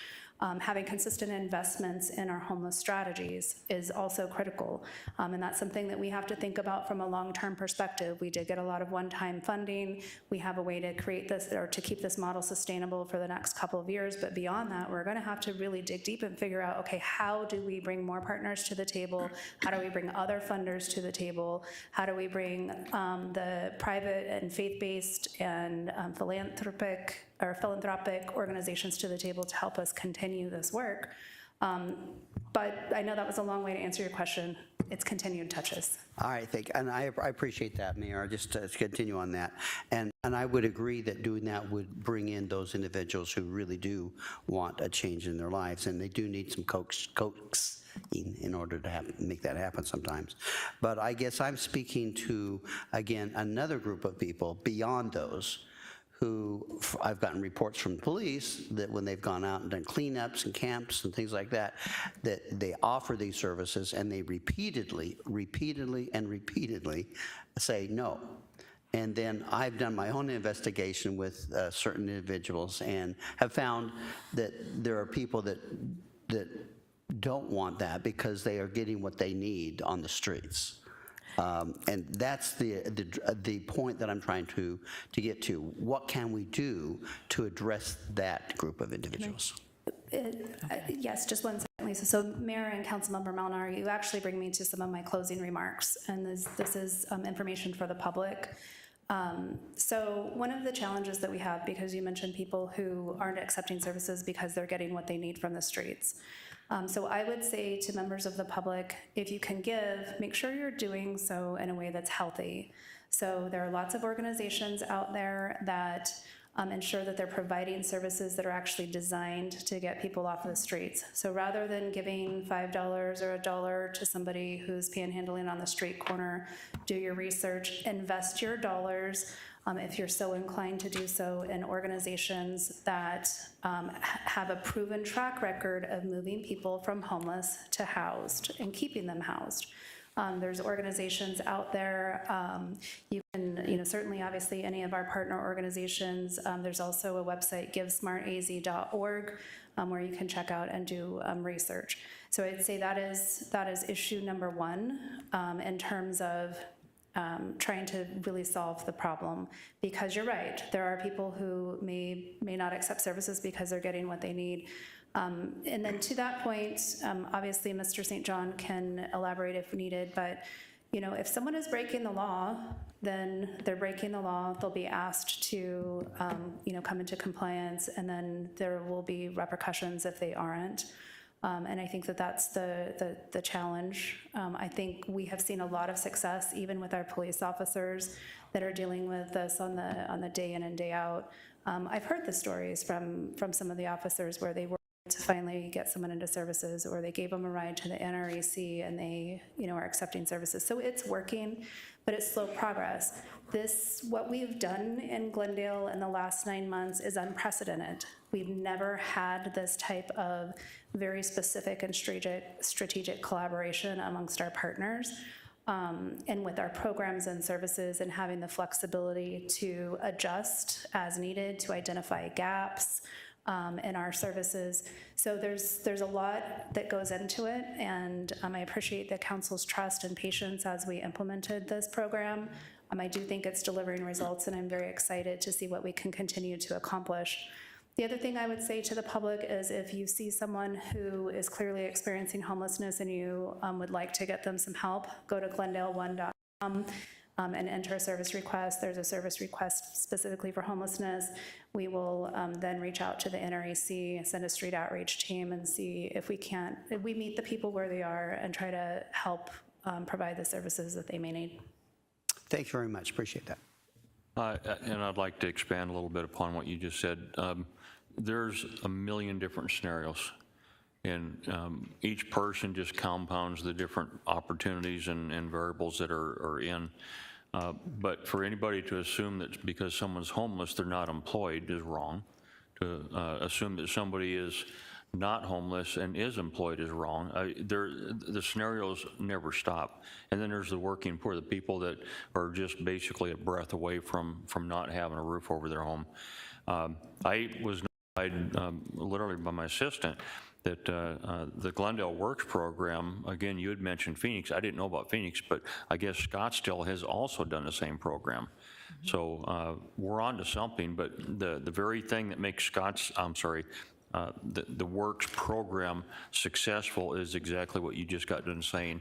It's that constant going back and trying to establish a relationship. They have to have a trust factor with the people that are going there, and knowing that the people that keep coming to you have had the same experiences gives them a totally different mindset, where they'll more than likely will let their guard down a little bit easier than if somebody that's never been homeless tries to go and help them. We came up with the idea that we'd put up signs and encourage people not to enable, which is what Councilmember Tomachoff, not a bad idea, except for we have, and I think probably everybody here has seen him, gentleman that stands right outside on Glendale Avenue, right underneath the sign, holding his sign up every day. The same guy every day. And I would be willing to bet that if we could figure out who the guy is, he probably goes back to the same spot every day. I don't believe that he wants to change his lifestyle, because I know that people have reached out to him, but that doesn't mean that we should stop either.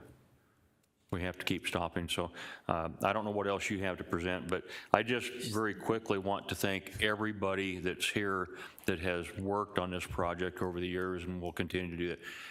Sincerely, thank you so much. Don't quit on these people. Please don't. We got an opportunity to make a difference. Thank you. Thank you for having us. If I may say just a couple more things, Mayor. 25% of the people who stay in our adult shelter are employed, echoing what you're saying. And communities are looking at options like tiny homes, pallet homes, things that you can get up quickly. I know some of the Phoenix City Council members went and visited what they're doing in LA, where they're putting up pallet homes. And the neighbors aren't complaining, so there are other options. That's the kind of thing that Senate Bill 1581 would support if that goes through.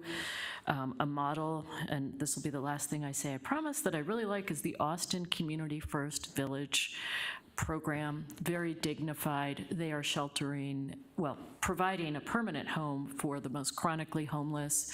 Other community members live there. They have work opportunities and gardens, and some of us are hoping to take a trip there in June. I've seen it before, but there are other ways to address chronic street homelessness. And the controversial issue there is, can you make people go? And that's where it gets difficult. But if you offer better alternatives and more options, I do believe people will go. So thank you. Thank you for making this such a high priority too. Mayor, if I might add just one last thing. So thank you to our partners and thank you to all of you. I know this was a very long presentation. Hopefully it was a beneficial discussion for you and the residents that we all serve.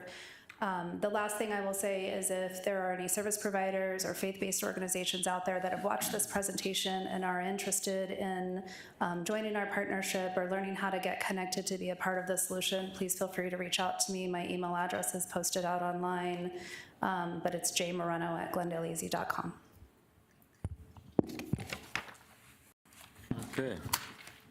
Mayor, before we move on, Councilmember Malner, I believe it was, it just mentioned the signage that we have to discourage panhandling or to encourage those who would like to help to do so through agencies rather than directly. And I know I'd asked for some of those to be deployed in my district. I've yet to see them, so I just would reiterate that request that signage be made available in the intersections I identified. Thank you. Ms. Bauer, would you introduce item 2 for us, please? Water resources update. Mayor, members of the council, just like with our prior presentation regarding the challenges of homelessness, we are now going to transition into another issue that's very, very important to our community, is regarding our water system. And I'd like just to say, as they're getting set up, that I think we're very fortunate that here in the city that we've got a great water department led by Craig Johnson and his team. You have a very passionate representative of the council in Councilmember Turner that really follows these issues very closely. And then we're really, I think, very fortunate to have Drew here, who is our water resource program manager, who is so well respected in the area. So again, a very important topic, and we're looking forward to this, but I think we're in a really good position that we have people that are really paying attention to what is a critical issue here for the city and will be for a number of years. And with that, I'll turn over to Mr. Johnson. Thank you, Mr. Felt. Good afternoon, Mayor and Council. I want to back a little ways. 1915, Mr. Floyd he sold the Waterworks Company to the city of Glendale, and that was our first municipal waterworks department. It's been 107 years. Over this period of time, we have developed a high-class, superior water portfolio for the city of Glendale and our citizens, and it's made up of groundwater wells, renewable surface water sources from the Salt River, the Verde River, and the Colorado River, and underground, and we've stored 4.5 years of underground effluent for uses just like what we're experiencing today.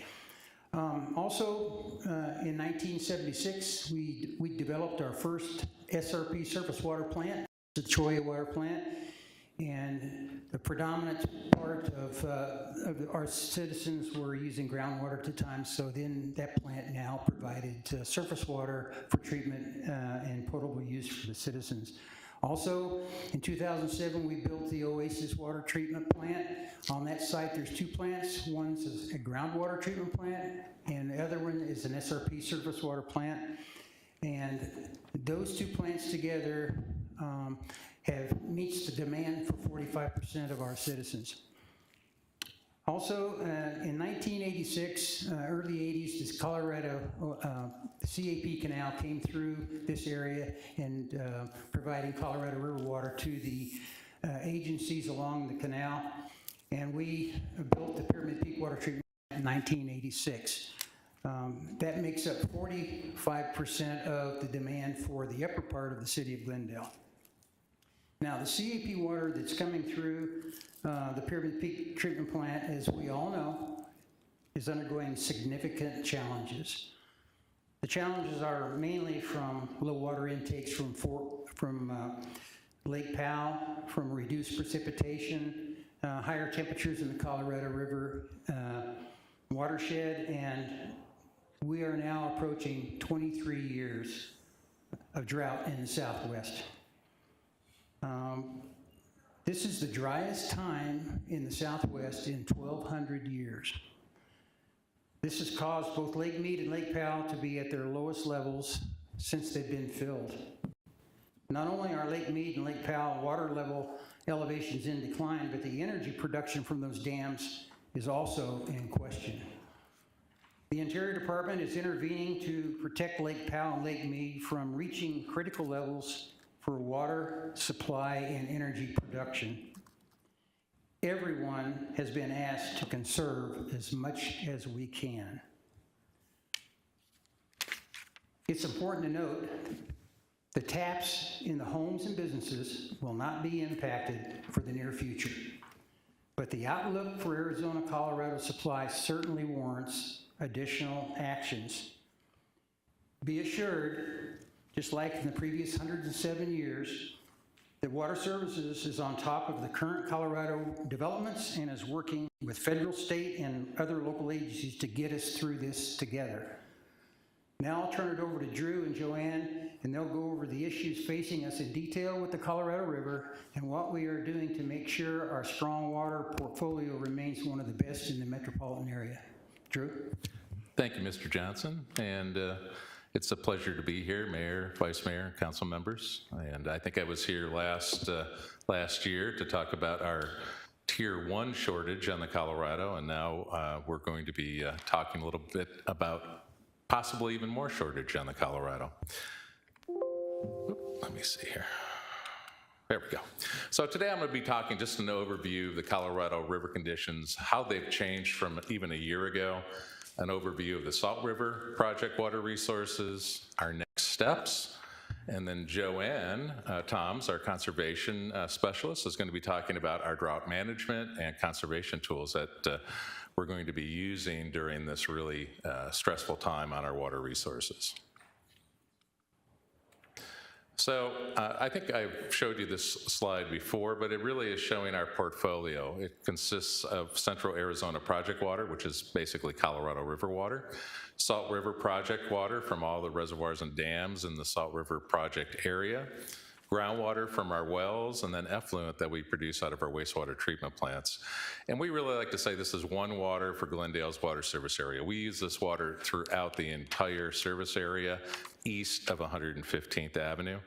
It's especially true this year. We one of our Salt River Project waste treatment plants was down, and that Central Arizona Project water really was crucial from January all the way through April because we sent that down into the SRP area. So it is really kind of a one-use, one water for Glendale's service area.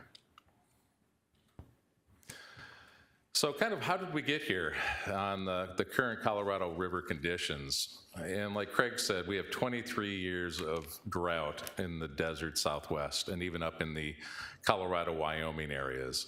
There's a new term that's being used, it's called Eridification, and that's really just the drying out of the western United States. It's climate change, it's less precipitation, and it's higher temperatures.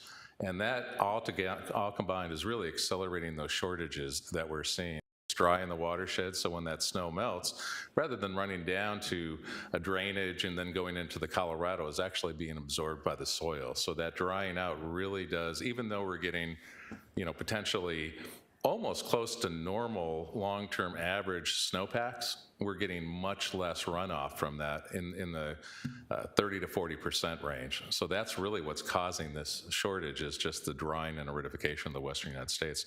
Because of that, the Colorado River now has a new estimate total yield between the upper basin states and the lower basin states. Upper basins, Colorado, Wyoming, New Mexico, and Utah, and the lower basins, of course, are Arizona, California, and Nevada. We take about 15 million acre feet. That's our use, kind of that was granted to us for the upper and lower basin. Mexico has about 1.5 million acre feet. So out of that 16.5, what scientists are saying is new is that our new yield's about 10 to 11 million acre feet.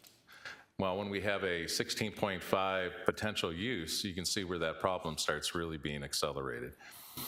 We have a historic low water levels in Lake Powell and Lake Mead, like Mr. Johnson had reported. These are the lowest levels that since the fill of both of those reservoirs, and those are the two largest reservoirs in the United States, Lake Mead being number 1 and Lake Powell being number 2. And with that, all of that snowpack up in the upper Colorado watershed goes into the Colorado River, which then flows into Lake Powell. Lake Powell has had very, very small inflows into it over the last 3 years especially, and that means that there's going to be lower water transfers from Lake Powell, which happen every year, into Lake Mead, which then accelerates the shortage in Lake Mead and some of the water levels. They start going down exponentially, especially when the reservoirs are in a V shape.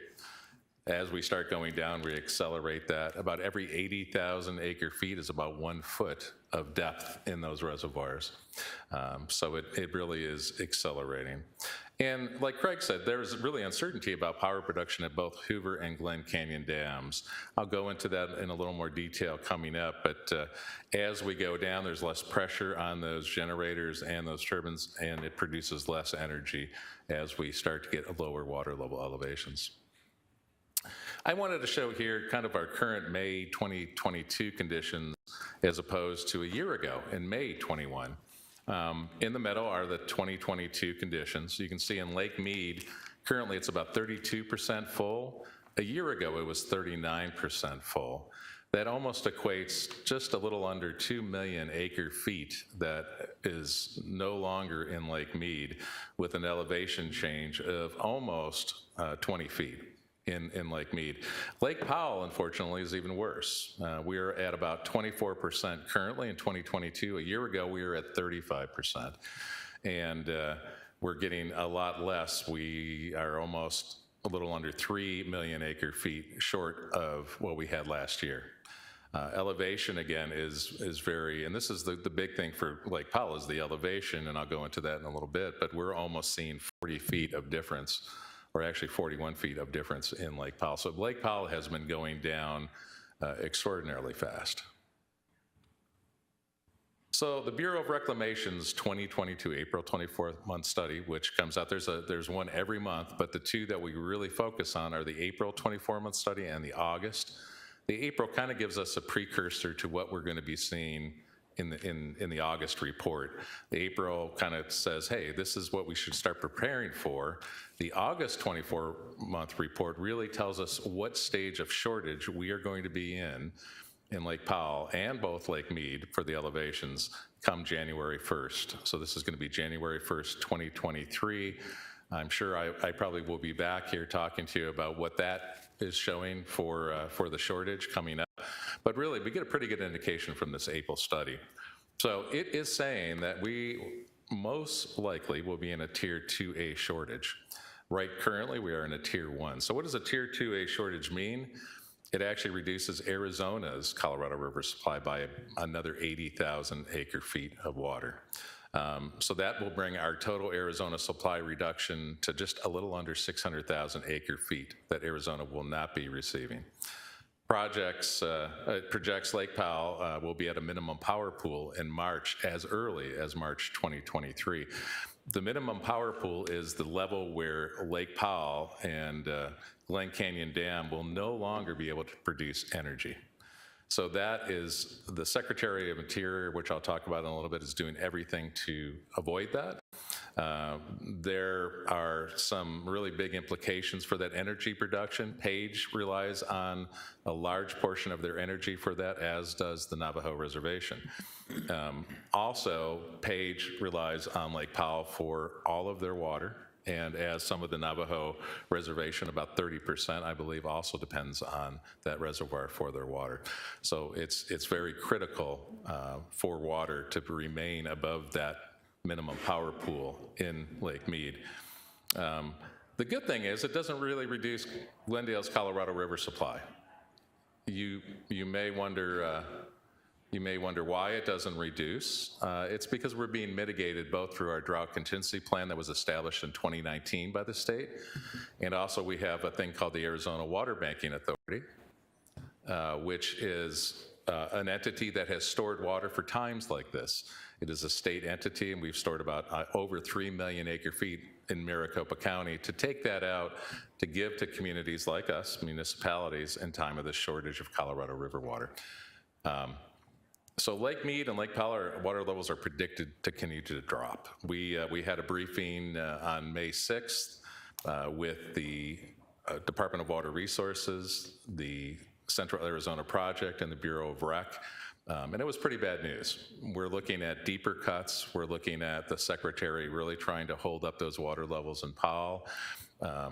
We don't really know, but all we really want to see is Mother Nature do a little more for us and really rain and snow. But what we see right now is we just don't think that's going to happen in enough to really get these things propped back up. So that's why the study, all these 24-month studies and some other studies that the Bureau of Rec are doing are really showing much deeper shortage tiers as early as 2024. We could be in a tier 3 or deeper, according to this briefing on May 6th.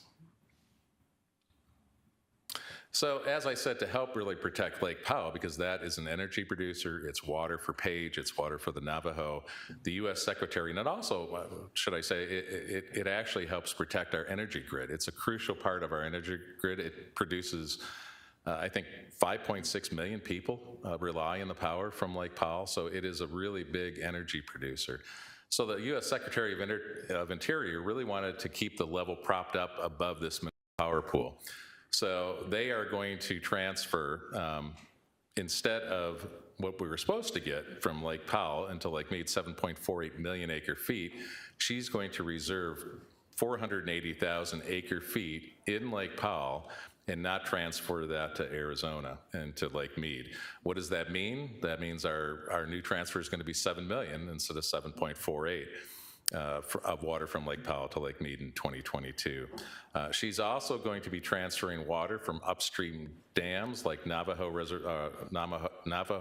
Flaming Gorge Reservoir in the amount of another 500,000 acre feet. That's a fairly large reservoir in Utah, so she's planning to take that water and transfer that during the 22-23 water year. So reductions in volume that are going to be transferred from Lake Powell into Lake Mead really will affect Lake Mead water levels.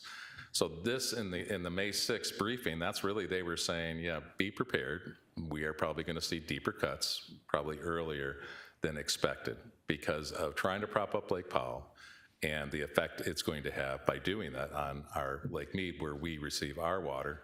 Of course, Lake Mead goes into Havasu, Lake Havasu, and from Havasu it goes into the CAP Canal and travels 336 miles all the way down to Tucson. So it really is a critical time for both Lake Powell and Lake Mead. And like I said, future cuts we think are coming. We really don't know, and it's really dynamic, and I wish I could have a crystal ball to say, what does that look like and what does that mean? But we really, if you talk, especially listening to the May 6th, we really do not know, because we're relying, like I said, on Mother Nature to provide that precip and that snowpack, and along with that, the temperature and everything else that goes along with this eridification that I talked about earlier. So some of the actions being taken, we are and we have been working on this, and I mean that collectively as states and the U.S. government, really trying to say, hey, what can we do for Lake Mead and Lake Powell? So some of the current actions that are being taken, Arizona, California, Nevada's 500+ plan, and you're going to be hearing that tonight a little bit. You're going to vote on that to the 500+ plan. This is the compensated conservation, which we are asking to contribute 350 acre-feet of that, so that water actually stays in Lake Mead to help prop it up. So that is the plan, to save up to $500,000. Right now, I don't think it's quite there. I think it's about 250, but they keep asking for more contributions from different individuals and different, such as the Gila Indian Reservation community. So, like I said, you're going to be voting on that tonight. Hopefully, if you have any questions about that, I can answer those too. Arizona is still working within our drought contingency plan guidelines. These are all the cuts that are coming. You know, when you see those levels of 1075, 1050, 1045, and 1025, those are all within the drought contingency plan with associated shortage cuts. And then we're really trying to conserve as much water in both reservoirs to help sustain water levels above these critical levels. Lake Powell, like I said, the secretary is doing that. We're trying to do as much with this 500+ plan for Lake Mead, trying to do as much conservation as we can, and that is kind of the critical part that they're asking all the municipalities that Joanne will talk about in a little bit too, of what else can we do? What else can we do during this very dry time to conserve, to do other things? The good news, Salt River Project reservoirs. So Salt River reservoirs are currently at 77% full. That's pretty good. Verde River reservoirs are currently at 33% full. That's a little low, but it usually happens for the Verde because it's a smaller and flashier system. Total system's about 72%, and compared to last year, it was 75. So it's a little lower, but we're doing pretty good on our Salt River project supply. The monsoons last year helped terrifically. We're expecting another good monsoon this year, which probably means we're not going to have one, because every time the meteorologists say we're going to have something, they never do. But we're hoping for that, because even the last year's monsoon actually put more water in the Salt River Project reservoirs than did the winter runoff. That's pretty amazing. So we had a really terrific monsoon. So I'm doing a little dance in my backyard trying to make sure that happens. So for 2022, more SRP groundwater will be used for delivery. And that's the great thing about SRP, because they not only have surface water, but they have a lot of wells located within their service area. So if the reservoirs start getting down a little low, they turn on those wells, put it in the canal, and will serve it to us. So our mix between surface water and groundwater will change. This year, they're actually using more groundwater, trying to reserve the water level in the reservoirs and using less surface water. Oop, did I skip one? Nope, I didn't. Okay. So the next steps. Glendale's water portfolio remains very secure, but we have to continue to prepare for accelerating and sustained shortage conditions. And we really have, and the next slide, I'll go into some of the, and I think you've heard a lot of those, but go into some of the things that we are doing. So the Arizona Municipal Water Users Association, AMWA, along with Glendale, are revising messaging to proactively transition with the changing conditions. And this means looking at adaptation. How do we do long-term adaptation? Looking beyond the next few years. What can we do? Explain the seriousness of the condition to our customers, to the 10 cities of AMWA and beyond. What are we to expect in the coming years, not only next year, but within the next 3 years after that? And then remind customers that we're not running out of water at our tap. We're doing good. We just have to start, just like California did a couple years ago, maybe conserving a little more, being very conscious of our water use, really starting to look at what does the future look like with lower Colorado River supplies. So then with the support of City Council and management, Glendale's preparing for water shortages by the following, and I know in Water Services we really do appreciate these things because we do look at that. This is our resiliency, our redundancy for the future loss of this Colorado River. So we're drilling new groundwater wells for resiliency and that redundancy. We're actually putting one in Sierra Verde Park, Councilmember Tomachoff's area, and another one by the new Children's Hospital. And those will be underway, hopefully drilling by the end of June or early July.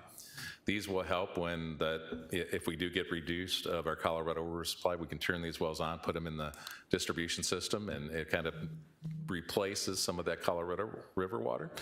We're doing interconnects projects with Peoria and Phoenix, which in times of emergency use, we can call them up and have them turn on those interconnects and actually feed us water if our Pyramid Peak plant goes down, which is our main Colorado River plant.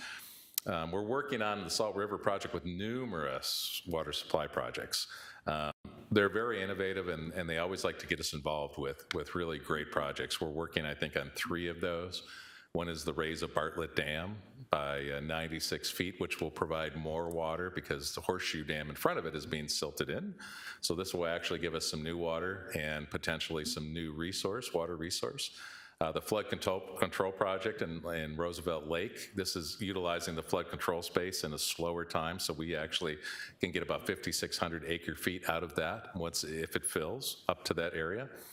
And just an exchange of effluent project that we've been working on for multiple years with the SRP. If that happens, I think it's going to be really great for our portfolio again. So we're really trying to work with as many entities as we can to really shore up our already strong portfolio. And then conservation and adaptability. There we go. That word always gets me. Projects, excuse me. So Joanne will be talking about those too. So just to kind of reiterate, Glendale really does have a strong water portfolio. As Craig said also, we have over 4.5 years of supply underground for future use, and that's a combination of some effluent we've stored, CAP, new conservation space water that we have in Roosevelt Lake that has been recharged.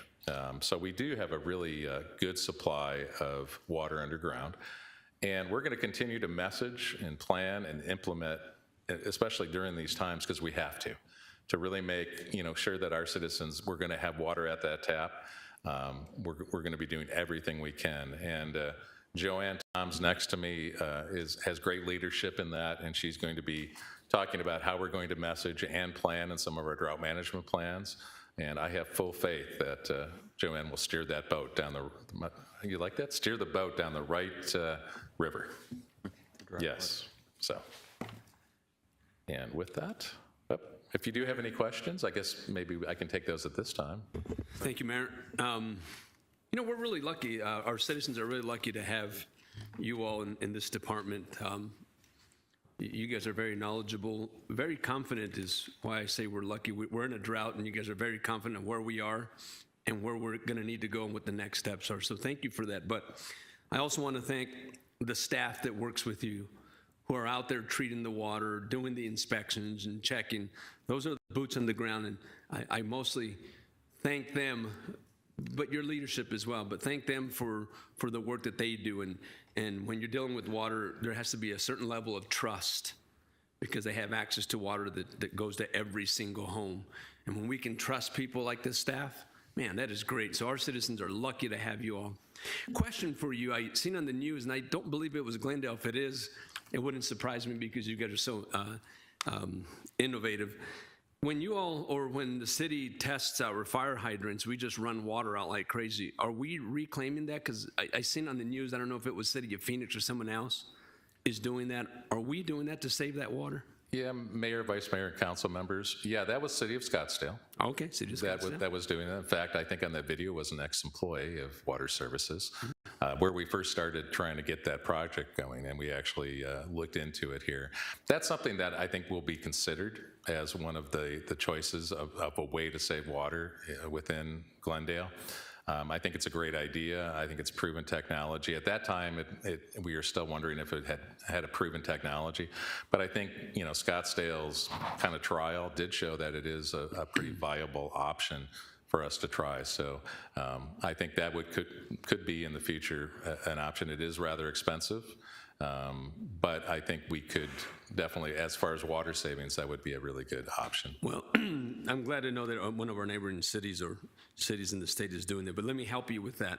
I'll ask for a council member item of interest, and that's right now. Let's begin studying what it takes for this council to get or for you all to bring us a proposal to begin that process of reclaiming the water we use in our fire hydrants. I think that'll help you. Let's start doing that now. If there's a cost to it, we're recouping it from the water loss, and I think it's just the right thing to do. So hopefully the call for the item of interest will help you. Thank you. Mayor? Thank you, Mayor.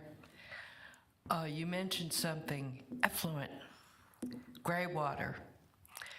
I think that's got to be an option that now has to be considered.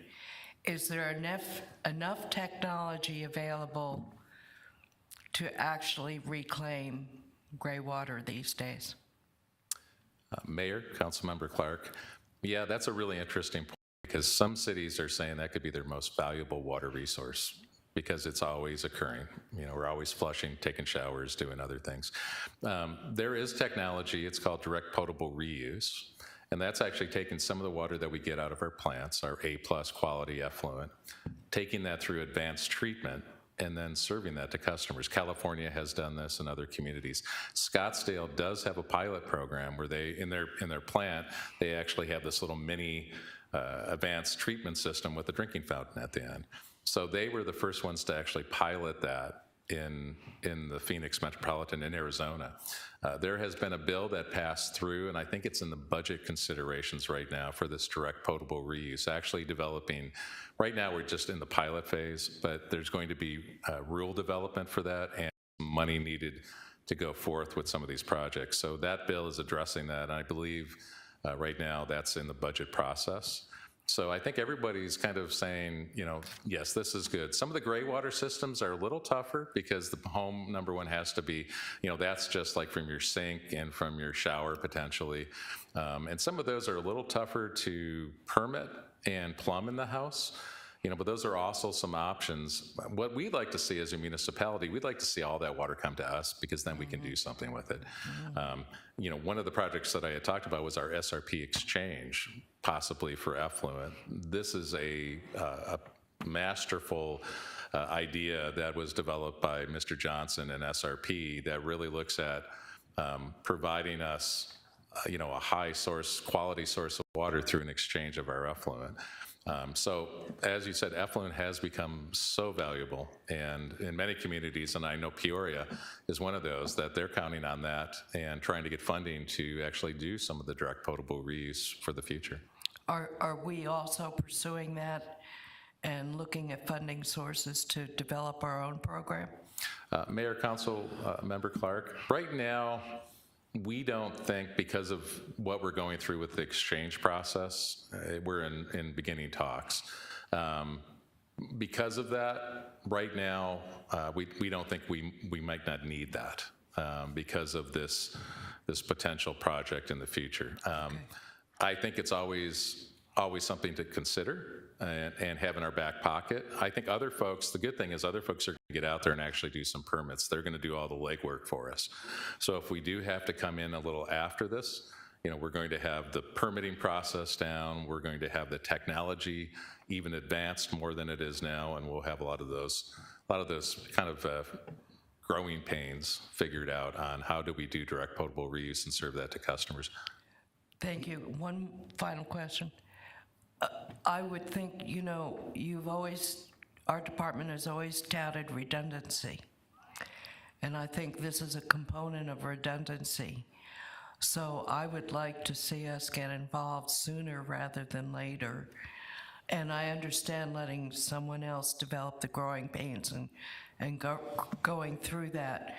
But I also think it's important that we prepare now and maybe secure funding in anticipation of such a project, because I think that's the wave of the future. And as you said, effluent is going to become very, very valuable, and it's about time we retained our own. Thank you. She made me think of something. When I grew up in Maryville, lived like a lot of people in John F. Long home, block house, no insulation, just as bare bones basic as you could get. And like most people, we had a swamp cooler, and like most people, we didn't have a float on it. The water just simply ran through the cooler, and ran on the ground, and we had the largest, most fruitful lemon tree that you can imagine in the greenest grass. It was also great for a place for mosquitoes to grow. I can remember as a kid, it seemed like all summer long I had mosquito bites, but when I was in the legislature, I know for a fact that we dealt with this. I can't remember what was done, but the idea was the gray water, the bathtub, the shower, the dishwasher, your kitchen sink, those type of things, where people could permit to where they could use that to water plants in their yard. Does Glendale allow that now? Is that something that can be done? Is that something that we even discuss? I'm going to take a stab at answering that, Mayor. So a couple of years ago, I presented to the Citizens Utility Advisory Commission on gray water, so I did some research.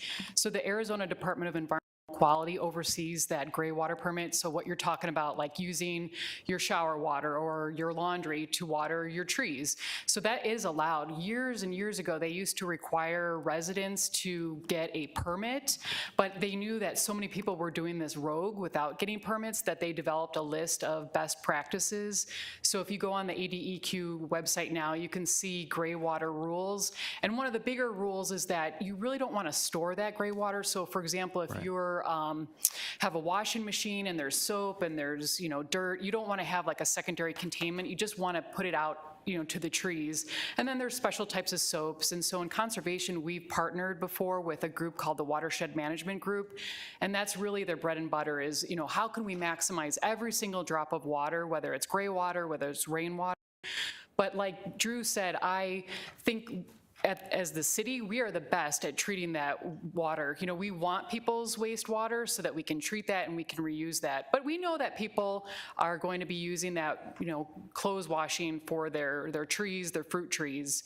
But the ADEQ has really good rules. So in Glendale, I don't believe we prohibit that just because ADEQ allows that. Well, and you sort of answered my question. So if somebody's building a custom home, do we encourage it? Because I understand why the city would want to water, but I also understand that if a person doesn't have to buy water back again, I mean, you already paid for it once, turn around and have to buy it back again. If you can utilize that for two different purposes, that's a far better use of your water. And the benefit is now you don't have to spend money again to water your yard or your trees. Right, so Mayor and Council, I don't think that the city, like I said, prohibits it or has special permitting for it. That's something I'd have to definitely look into with our building code.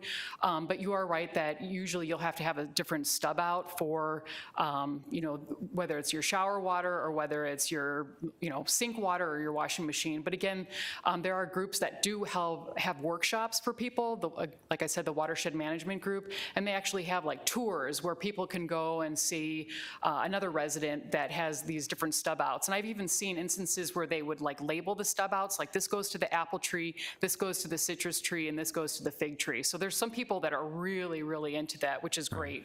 Okay, and I guess again, I'll say it again. Do we have a program that would encourage people to do that? Do we have anything? I know we have programs that say we'll give you X amount of money if you change your landscape into xeriscape, but do we have something that says if you want to utilize that? I think it's a good idea. It's cost prohibitive for somebody to go back and try to change your plumbing once your home's built. But if we at least give that as an option for people to think about when they're building, might help with resale also. And I'm sorry, Mayor, if I didn't answer your question. No, Glendale currently doesn't have a rebate for gray water. We just have like workshops to teach people how to do that if they want to. And my question wasn't a rebate. It was a way for people to understand that they could do it and not necessarily discourage it, but let them know what they can do legally to do that. That's something you never hear about. I've never heard anybody say, I want to buy a house over here because I can get this done. Yeah, so Mayor and Council, yes, we can definitely do more education in that area for sure. That's a great idea. Thank you. All right. Question? Yes, Mayor, thank you. And thank you for the presentation. I think you covered things well. There's sometimes those of us spend a lot of time in this, maybe forget a few of the minor details that the general public might be wondering about. And so I was going to see about hitting maybe a couple of those. So one is that if the Colorado River and the CAP is going to reduce supplies to the cities, but it's not going to impact us at our taps. Well, who is it impacting? That's a good point. It really does impact the system, the Colorado River system. And even though it's not impacting us, we're being made whole, while in reality, if we weren't being made whole by the mitigation, we would have to be reduced. So it's really buying us time, I think, Council Member, to look at how do we adapt, how do we build more resiliency and redundancy. So it really is affecting, I think, some of the upper basin states and some of the other, the way we collaboratively use the river and that water supply.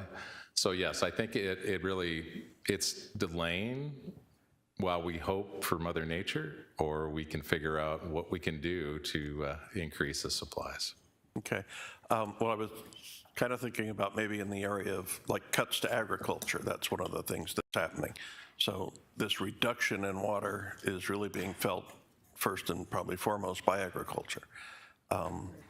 Industry, are they feeling cuts at this point? I know it's a tiered kind of a thing. So yeah. Who loses water first and who loses second? And then finally, at some point, the cities actually will lose water. Yeah, Mayor and Council Member, thank you for that question too. Yeah, it is really the ag community, and it's really based on that priority system of Colorado River water. The farmers and a lot of the farming community have agricultural water. We call it NIA, non-Indian agriculture water. That's a very low priority. So when you start getting these cuts, it goes first. And really right now in that community, it's pretty much gone, all of that NIA water. The next it starts to affect is municipal and industrial water. So that's that next tier of priority. In a tier 2A and a tier 2B, we start seeing some of that reduction of that municipal and industrial water. But again, it's being mitigated through either the drought contingency plan or by the Arizona Water Banking Authority when we get into deeper cuts. So it really does affect those lower priorities, and as we go on, we also have some what we call priority 3 water. It's our highest priority. That is really water that has been given that designation, and we don't have, I wish we had all of our water that, because that really is the last to be cut. So, and most of our water is the municipal and industrial and the P3 water. We only have about, I think, 4% of our NIA water that is Glendale's. But as a state and a system, yeah, you're totally correct, Council Member, that the ag community will get cut first within that. Okay, thank you. And Mayor, if I can, so as less water comes down through the CAP, the Central Arizona Project still has to operate the canal, the pumps, and all of that. So they basically have fixed costs, but a reduction in acre feet of water coming down. And correct me if I'm wrong, but that is causing the cost per acre foot of CAP water to rise. And am I right on that? Yeah, Mayor, Council Member, yes, you're totally correct on that. In fact, this year, we are expecting close to a 25-35% raise in our CP rates for our raw water. And that water really, I think at the last Central Arizona Project, or the CAWCD, Central Arizona Water Conservation District Board meeting, they had talked about how can we help the municipalities with some of this cost increase by using ad valorem taxes that are collected on behalf of CAWCD. And actually the board did recommend adding some of this tax money to offset some of our charges. It was going to be about $41, I believe, was the initial estimate for the increase. Now it's going to be definitely less than that, but it still is an increase. And as you were totally correct, Councilmember, as we start getting less and less water because of these shortages and through that CAP canal, because of that O&M stays the same and it's spread over a lower amount of water, our rates will continue to rise for CAP. Okay, thank you. And Vice Mayor, if I can continue. So my recollection is, and for what good my recollection is, that the cost increase to AMWA cities, the 10 major cities here in the valley, was going to be an increase of about $70 million. And there were some board members who were in favor of offsetting that cost to us, and others who were in favor of not doing anything at all. Ultimately, they were able to find a price in the middle, so they are going to be offsetting out of their savings, their fund balance, if you will. They'll be taking some money out of fund balance. They have several fund balances, but they'll be using some of that to help mitigate the price increase that's going to the cities.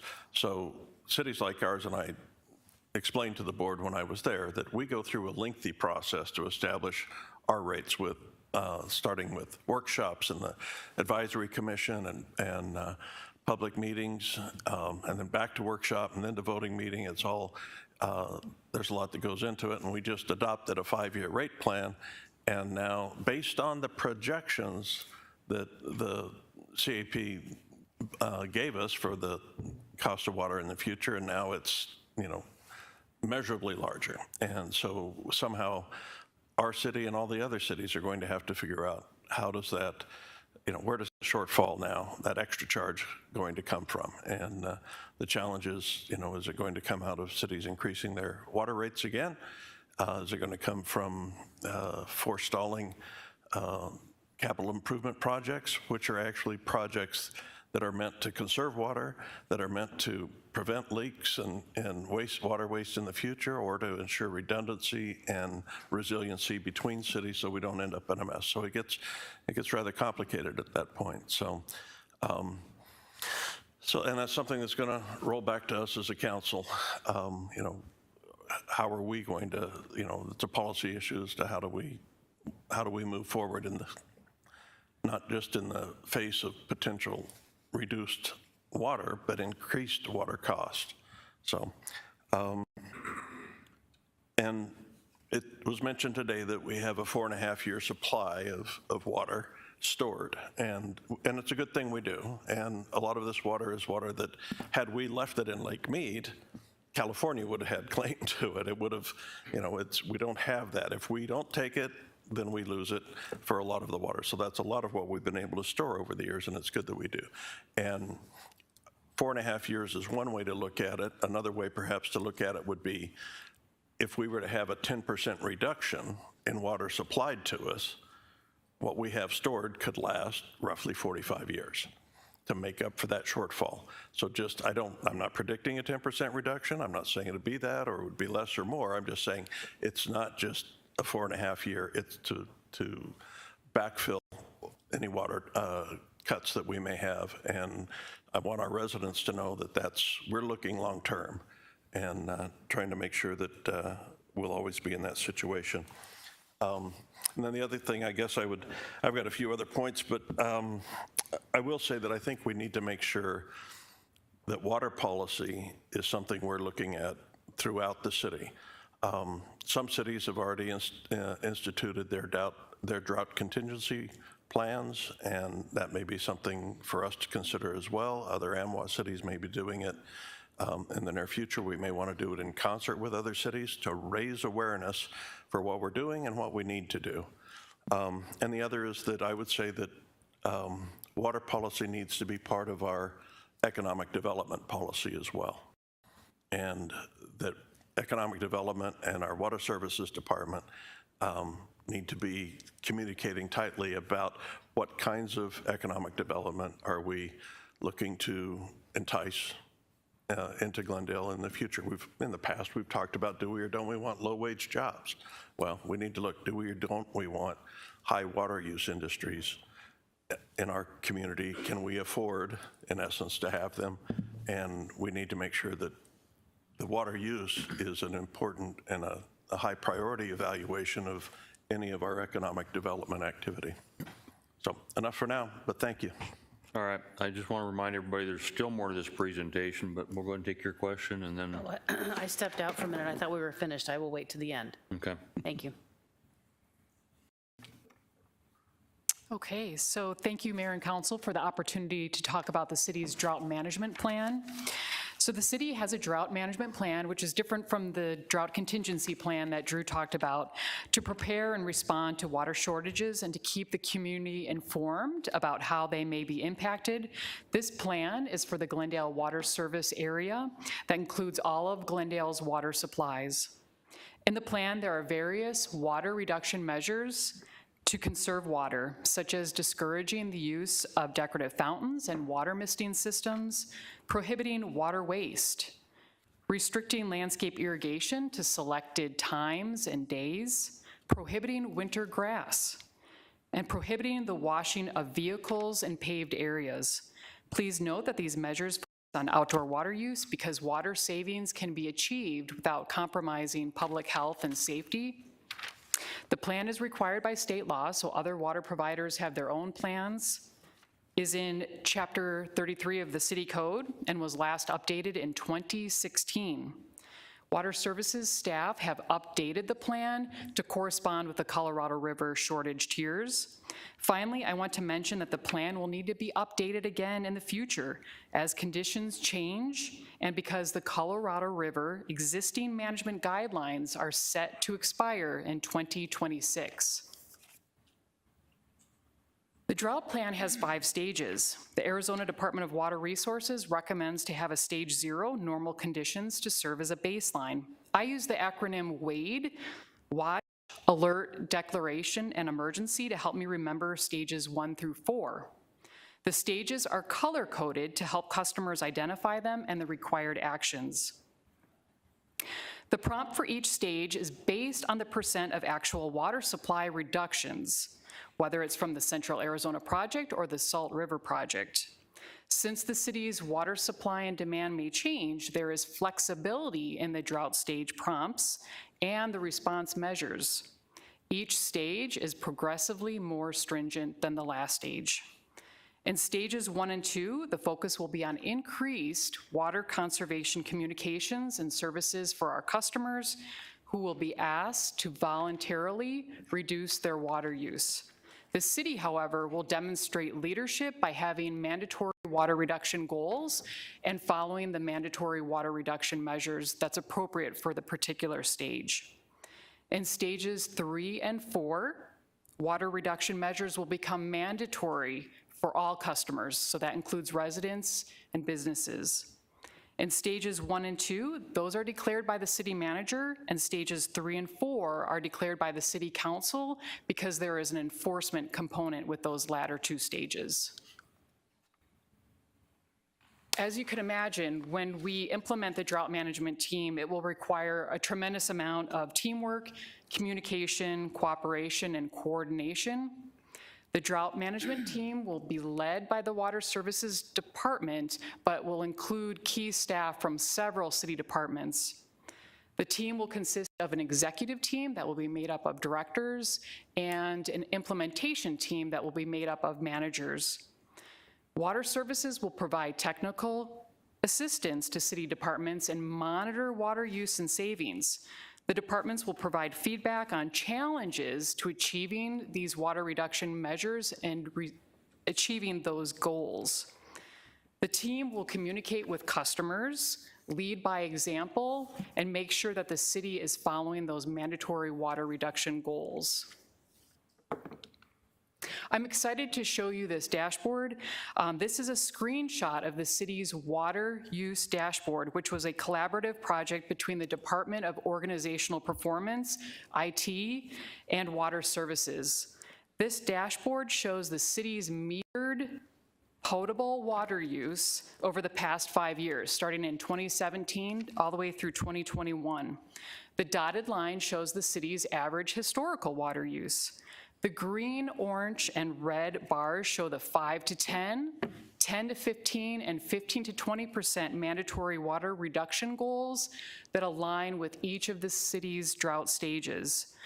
I just want to convey that I'm very extremely grateful to the Department of Organizational Performance and IT for helping create this dashboard, because this will allow conservation staff to be more out in the field providing direct assistance to our customers, whether it's city departments or residents or businesses, and less time doing manual data entry. So I'm extremely grateful to have this dashboard at our disposal. It's just a great example of innovation at the city in cooperation with other departments.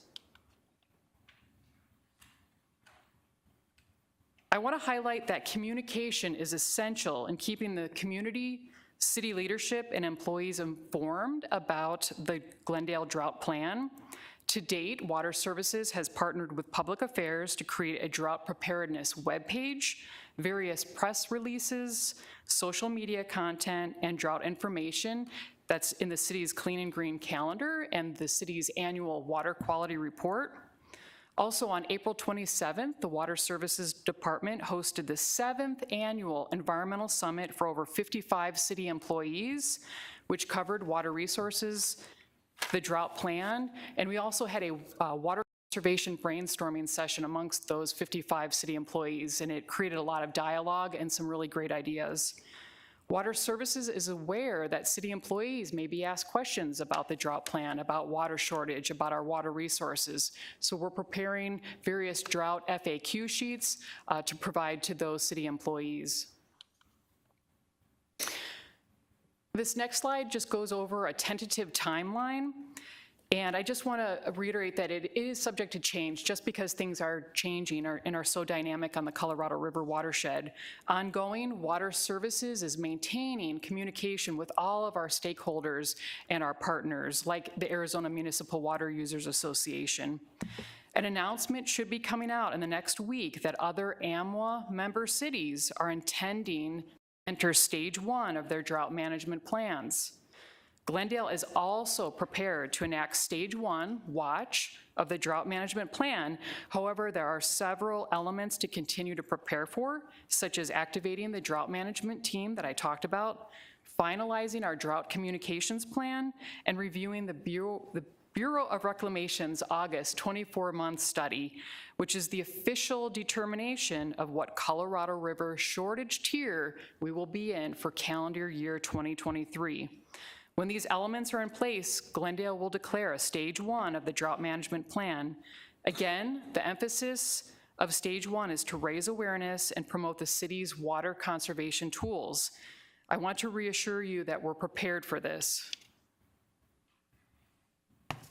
Before I talk about the city's various conservation tools, I do want to show this chart that shows how the city's water demand and population has changed. So from 2000 to 2020, Glendale's population, as displayed in the orange line, that has increased by 6%, yet our demand, as displayed by the blue bars, has decreased by 10%. Water conservation has been part of the city's long-term water management strategy. That's why the city has invested in programs to help our customers improve water efficiency. So one of the tools, actually 2 tools that I want to talk about are the landscape rebate and the water budget program. The city's landscape rebate program incentivizes the conversion of unwanted grass to xeriscape. Since 1986, over 5,600 residential and 54 non-residential customers have converted unwanted grass to xeriscape. If you add up all of that acreage, that's 118 acres of grass to xeriscape. So that's about 118 football fields. That's incredible. This council-approved program has resulted in the savings of millions of gallons of water every year. Another tool is the city's landscape water budget. And this actually shows customers how their actual water use compares with the recommended water use. So in the chart, you'll see kind of like a bell curve with the yellow or maybe kind of orange bars. That's what a recommended water budget should be based on the landscape type, on the size, the density. And then the red bars is showing what an actual customer was watering based on their water bills. So this one program is very successful in that it just helps customers with large landscape areas know how much to water every single month. It's a reminder to change their irrigation timers monthly, ideally, and if they don't do it monthly, at least seasonally. I also want to talk again about the Department of Organizational Performance and IT because we are working on another dashboard, and this dashboard shows 80 different properties. And I forgot to mention, we're also partnering with public facilities, recreation, and special events. So we will have a dashboard that shows the recommended water budgets for 80 different city properties. So this is very exciting. Another tool that I want to talk about are the water efficiency assessments that Water Services provides. This includes creating an inventory of water-using fixtures, identifying leaks, creating landscape water budgets that I talked about, offering free water efficiency devices such as pre-rinse spray valves for commercial kitchens and faucet aerators. And it also entails preparing a report with historical water use and recommendations. To date, conservation staff have conducted assessments at 18 city facilities, identifying 2.4 million gallons of potential water savings, and at 26 businesses, identifying 16.7 million gallons of potential water savings. Another tool for those that enjoy working online is the water use calculator. So again, as an AMWA member city, we take advantage of all of the wonderful AMWA resources, and one of which is a calculator. This helps a customer create a monthly water use budget based on the number of occupants, age of home and devices, water use behaviors, and the size of their landscape and pool. And then the city has a new water savings calculator, which allows customers to input their monthly water bill data, calculate water saving goals, and learn what steps to take to achieve those goals. And then finally, I just have some good news. I just want to thank APS for giving the city a $5,000 grant to make water efficiency kits for Glendale residential customers. The funding was originally for 250 kits, but it just became very popular that we keep sustaining this. So to date, we have over 500 kits we've processed, and I want to thank Community Services for their partnership on this program because the kits are all being distributed at the 4 Glendale Public Libraries. So again, wonderful collaboration. And then I shared this at a September presentation, but I just want to remind the mayor and council that we did receive a $50,000 Water Smart grant from the Bureau of Reclamation, and this is to help, city facilities, also non-residential customers improve their water efficiency through upgraded irrigation technology equipment. So that could be like smart irrigation timers, that could be pressure compensating irrigation equipment. So we're very, very close to having our online application for those customers. And I think we have like 15 HOAs that are in the queue to apply for this. So this is really exciting. So that concludes my presentation, and I welcome any questions. Good. Thank you, Mayor. Good presentation, not great news. A couple of questions. Number one, is it time for us to update our incentives for residents to offer? I've had residents ask me, why don't we incentivize conversion of backyards? Why don't we incentivize low, replacement of appliances and so forth with low use devices? Is this the time for us to take a look at incentivizing people? I mean, because there's an expense for people, but there's, a good reason to replace, maybe your washing machine. I mean, the newer washing machines use a lot less water than the older washing machines and things like that. So is this the right time for us to take a look at maybe revamping that program? So Mayor and Councilmember Tomachoff, it's like you read my mind. You guys know I live and breathe water conservation. I've been so blessed to work at the city for 17 years, and I'm always wanting to grow the program. And so I would love to come back with a proposal on additional water efficiency rebates that we can offer to whether it's our residential customers or our non-residential customers. But I think the timing is ideal. Okay, thank you, Mayor. If I could, I have another question.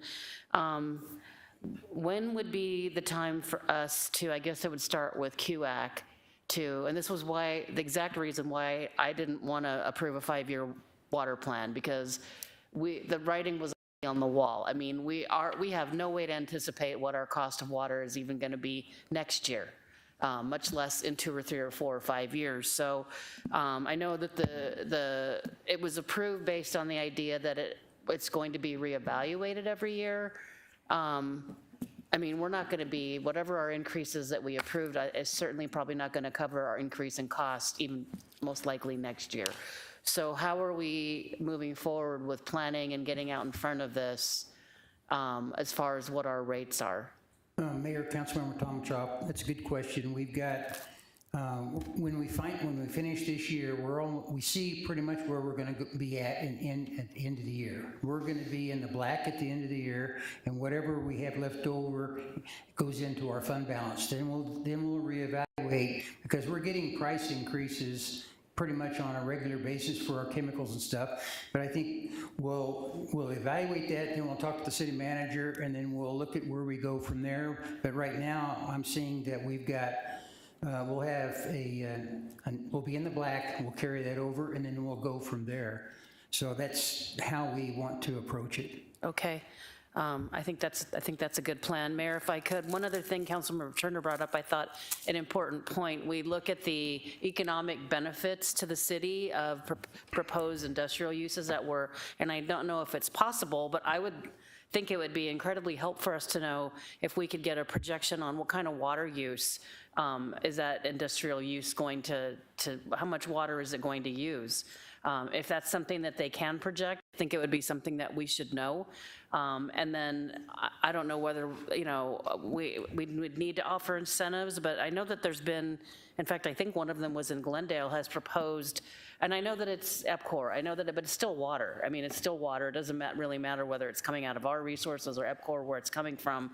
It's coming from SRP or CAP. It's water in the valley. So, but if they are recycling and reusing their own water, if they're using it for cooling or cleaning or what they're doing, and if there's, I mean, those are the kind of things that I think moving forward with the situation we're in, that we should know that, what is the water use, and do you have a plan for reusing the water?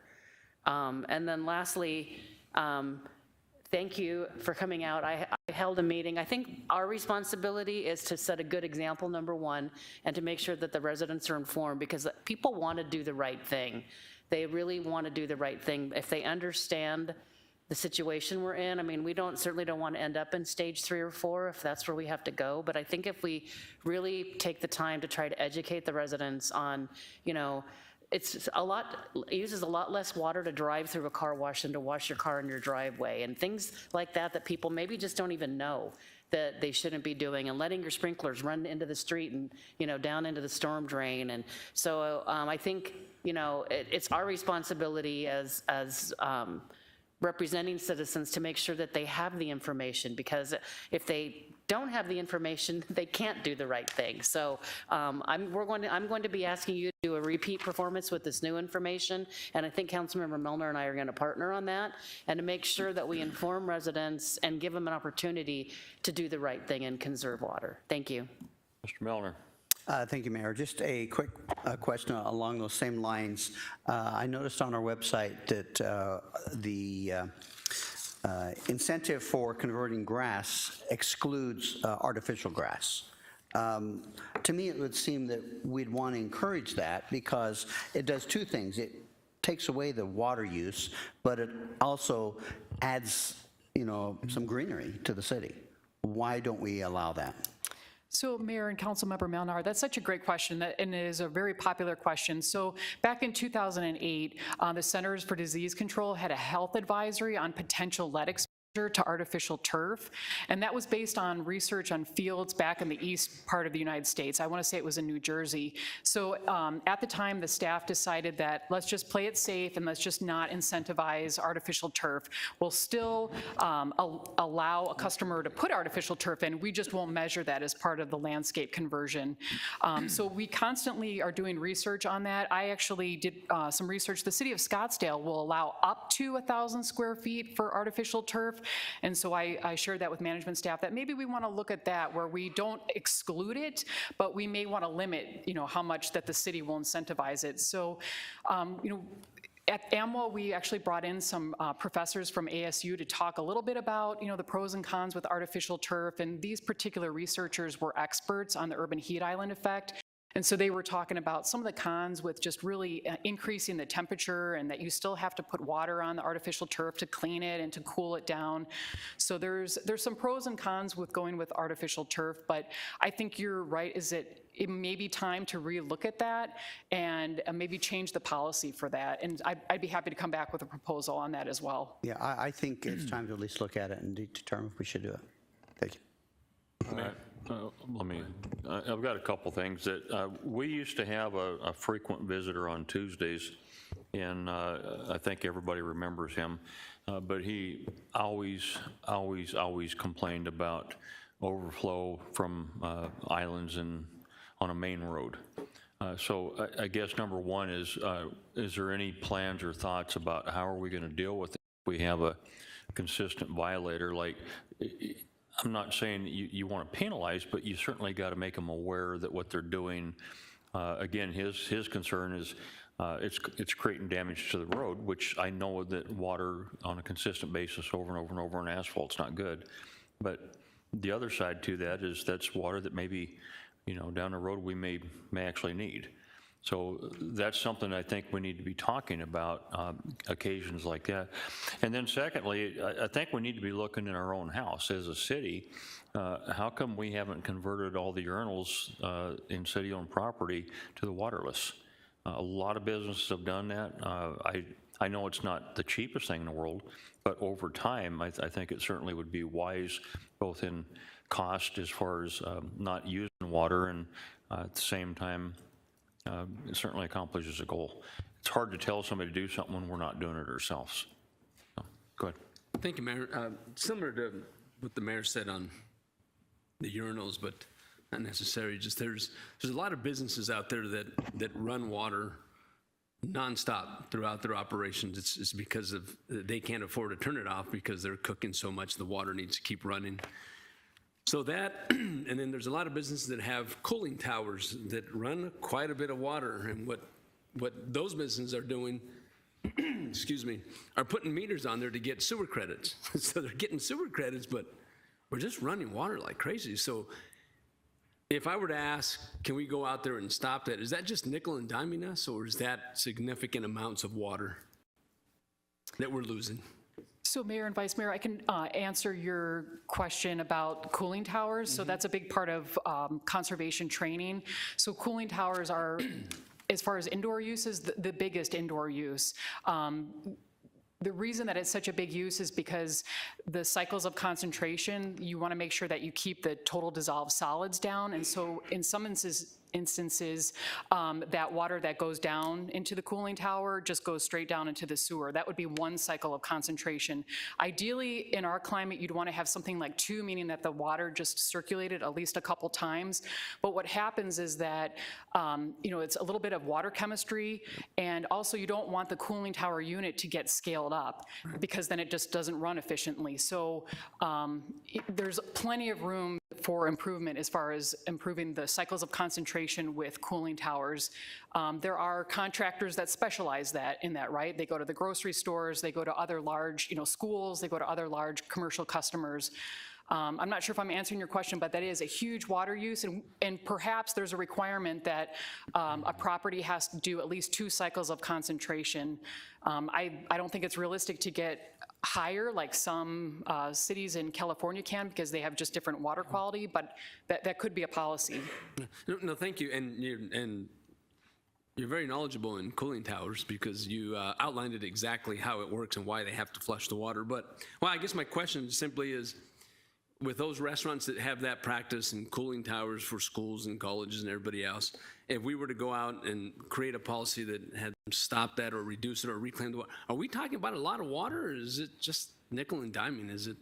It is a lot of water, and I wish I could, I don't have that data with me, but Yeah. I could look that up for you as far as, but it is, most of the water use for us in our climate is going to be outdoors, Yeah. but then when you look on indoors, a lot of times people think it's going to be toilets, showers, but it would be a cooling tower as far as the type of facility.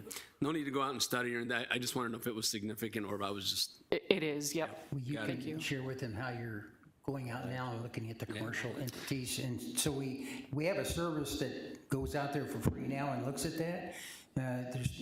We could look at expanding that, but you might share with them what you're doing now. Right. So Mayor and Vice Mayor and Council, when we do the water efficiency assessments for city facilities and for commercial facilities, part of that assessment is looking at all water using fixtures, appliances, devices, and we do actually go out to the cooling towers, and it takes time to kind of learn it, and they're loud, they're not the funnest places to be, but there's things that we're looking at. We always want to look at the chemistry log, so if they have a contractor that's doing the chemicals, we can see what their cycles of concentration has been. We look at the makeup water, we look at the blowdown water, we look to see if the float is working properly. So there's like a little checklist that we do. We're kind of providing at a high level, service. I'm definitely not a cooling tower expert. I will tell you that first and foremost. So, but they are very complicated. I mean, they're simple in a way, but you have to get experience. And over time, we've done that by looking at city facilities and then also commercial properties. Thank you. All right. Just to maybe touch on that one point, I was very impressed with the slide that you had on the water efficiency assessments, slide 20-something. But so you've done these water use surveys, and the point being that at 18 city facilities, you were able to find a way to save 2.4 million gallons of water, which, okay, that's 2.4 million. But more importantly, you went to 26 businesses, so half again as many businesses, and came up with ways they can save 16.7 million gallons of water. So it makes me proud that our city was already doing well, but we found ways to save money.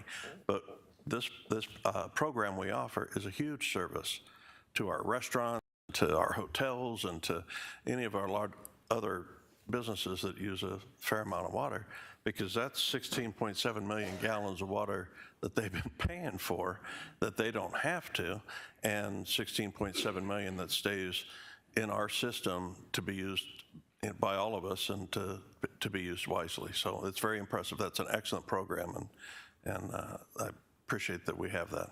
Thank you. What do you have left? That concludes our presentation. That completes it, sir. Additional questions? Okay, if there's no other questions, we'll try to get on to our last item. Item number 3. Thank you. Presentation of the city's AZ Tax Central app. Mayor, members of the council, here to provide staff report on this item we're real excited about doing. But we're going to ask our Director of IT Information Services, Farouz Machetta, to come up, and he'll lead us through the presentation.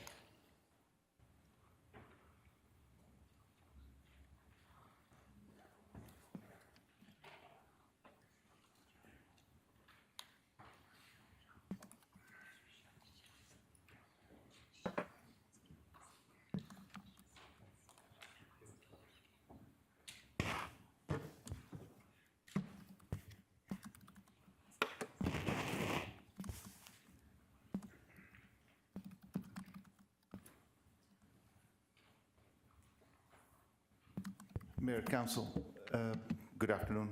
We're here to give you a deeper look at our new AZ Tax Central application. We talked about it in our previous presentation. We'll walk you through the rationale behind building the app, the team that was involved, and the way we developed through a close collaboration with Department of Revenue, and also the facts that led us to develop this application. So with me for this presentation, our presentation is about 3 parts. So I'll walk you through how we came to the decision of making the app.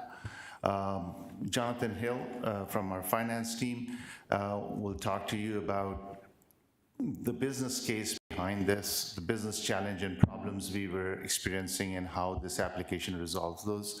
And he will also provide you a perspective in terms of how this can benefit other cities. Brian from our IT team, who's the architect of this application, will walk you through a live demonstration of this application. We'll conclude our presentation with a view into our product webpage, which is part of our city's website, and we'll end with our short web commercial of this product. So before we proceed, I have my project team here with me. So they are here. This is a team effort, collaborative effort. This is IT team, finance was part of it, and certainly we needed the leadership support from city manager's office when we went up with the idea that there is nothing commercially available, and this is a viable solution that we can turn this into a product as opposed to a project that was developed for internal use only. So next slide, please. So how did we arrive at this decision? And it's one thing for us to come to conclusion to say, yeah, this looks good, let's turn this into a product. It's another thing to base it on facts that were available to us, not a news article published in the newspaper, but by Auditor General of State of Arizona, who audited Department of Revenue and found that the new law and the way they were collecting taxes, there were significant gaps and issues and challenges. The same article cites a story of a business owner from Glendale experiencing those problems.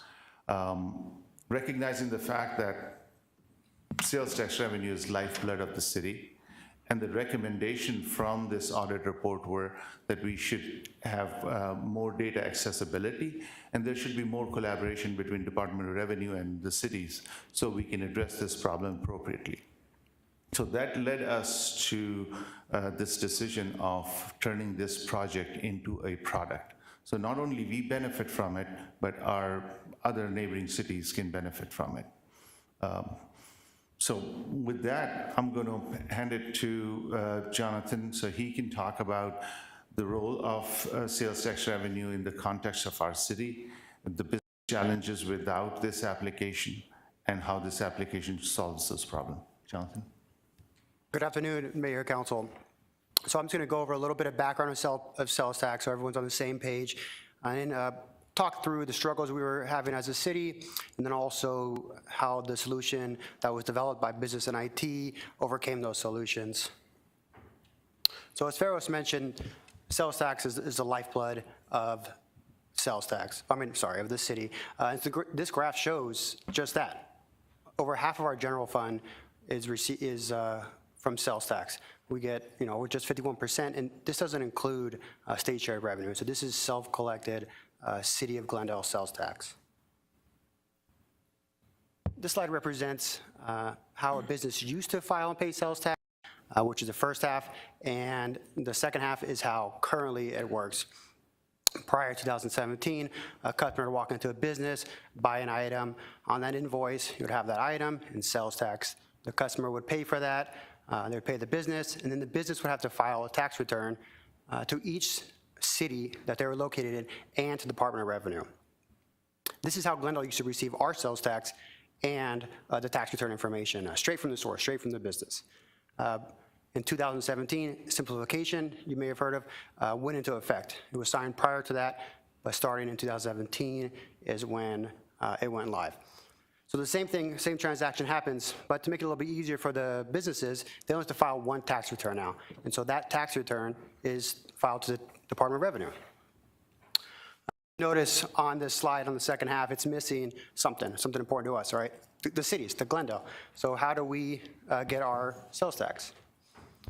So the same flow that you saw in the previous slide, now Department of Revenue gives the money and the data to the individual cities.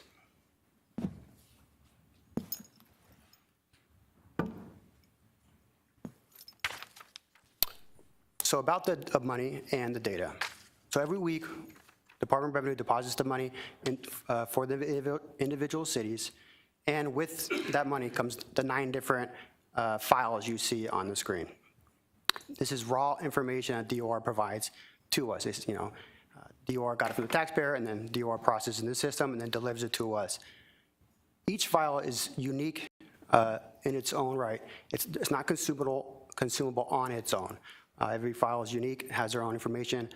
And so you see 9 on the screen. So depending on the week, we can get up to 13 of these files.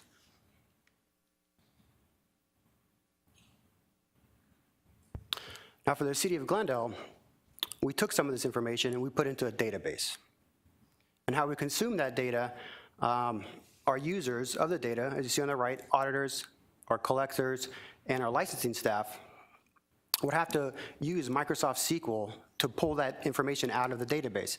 And as those titles, those are not usually IT titles, right? So this is the non-native skill set that our staff had to learn how to use to be able to help our taxpayers and the businesses. So I'll use an example of if a business called us and they want to inquire about their sales tax, usually we'd have to get the information and call them back, because we ourselves would have to run up to 9 different queries, pull that data out, and then put it into a more usable format that finance people like, which is Excel. And so we'd put in something like, as you see on the screen, get an overall picture of that business's tax information. And then we'd be able to call the customer back, usually 1 or 2 hours later, and explain to them what information we found. So we would have helped them with their Glendale location. But if they have other locations throughout the state, oh, thank you for your help. How about my Phoenix location? So unfortunately, we didn't have that information. Hop on the phone with the Department of Revenue again. So, this was something that, as our city staff and our customers, we want to provide the best experience for them, so we knew we needed something better. And what does that mean? So, that example I just gave you, they had their Phoenix location. So how do we get all their statewide information? How can we get that? So that's what IT did for us. They got all the information from the statewide data that DOR provides and gave us access to it. And so we had about average of 50% of the data. And so now you can see we have 100% of the data. And so the numbers you see on the right, those grow up to 500,000 to 1 million records each week per file. Per file. And so, as you can see, that's a large amount of data. So that's one of the reasons why we didn't have that data before. It was a lot to consume. Luckily for us, IT was able to figure it out, and now we have access to 100% of the information. But there's still that issue of how do we get access to it, right? We don't want to use something we're not native of. We don't have to spend a lot of time using SQL. We want to be able to help customers on the spot. So that's where IT came up with the AZ Tax Central. And so with that solution, as Brian's about to demo, it cut down our research time from that 1 or 2 hours to 2 to 5 minutes. So now we can help those customers on the phone. They don't have to worry about if we're going to call them back. We're going to answer their questions for all their locations across the state right then and there. So we got proactive notifications. So what that means is anytime, if we trigger an account, anytime new information comes from Department of Revenue to us, we'll get an email notification. We don't have to do manual repetitive searches anymore. That will come to our inbox. Ease of use. We wanted something, like I said, that's a native to all of us. We got tired of using SQL and learning how to code to get information. So we wanted something, like I'll use Google. How you can search for a business on Google, that's the same way this system operates. And Brian's going to show you that shortly. And the other thing is business-driven innovation. So we worked with IT, and they let us lead this, but they were also open to listen to our ideas. We're the users, consumers of the data, so they know how we want to see it. So their willingness to be open and take our advice and present this solution to us. That being said, is there any questions before we walk through the demonstration?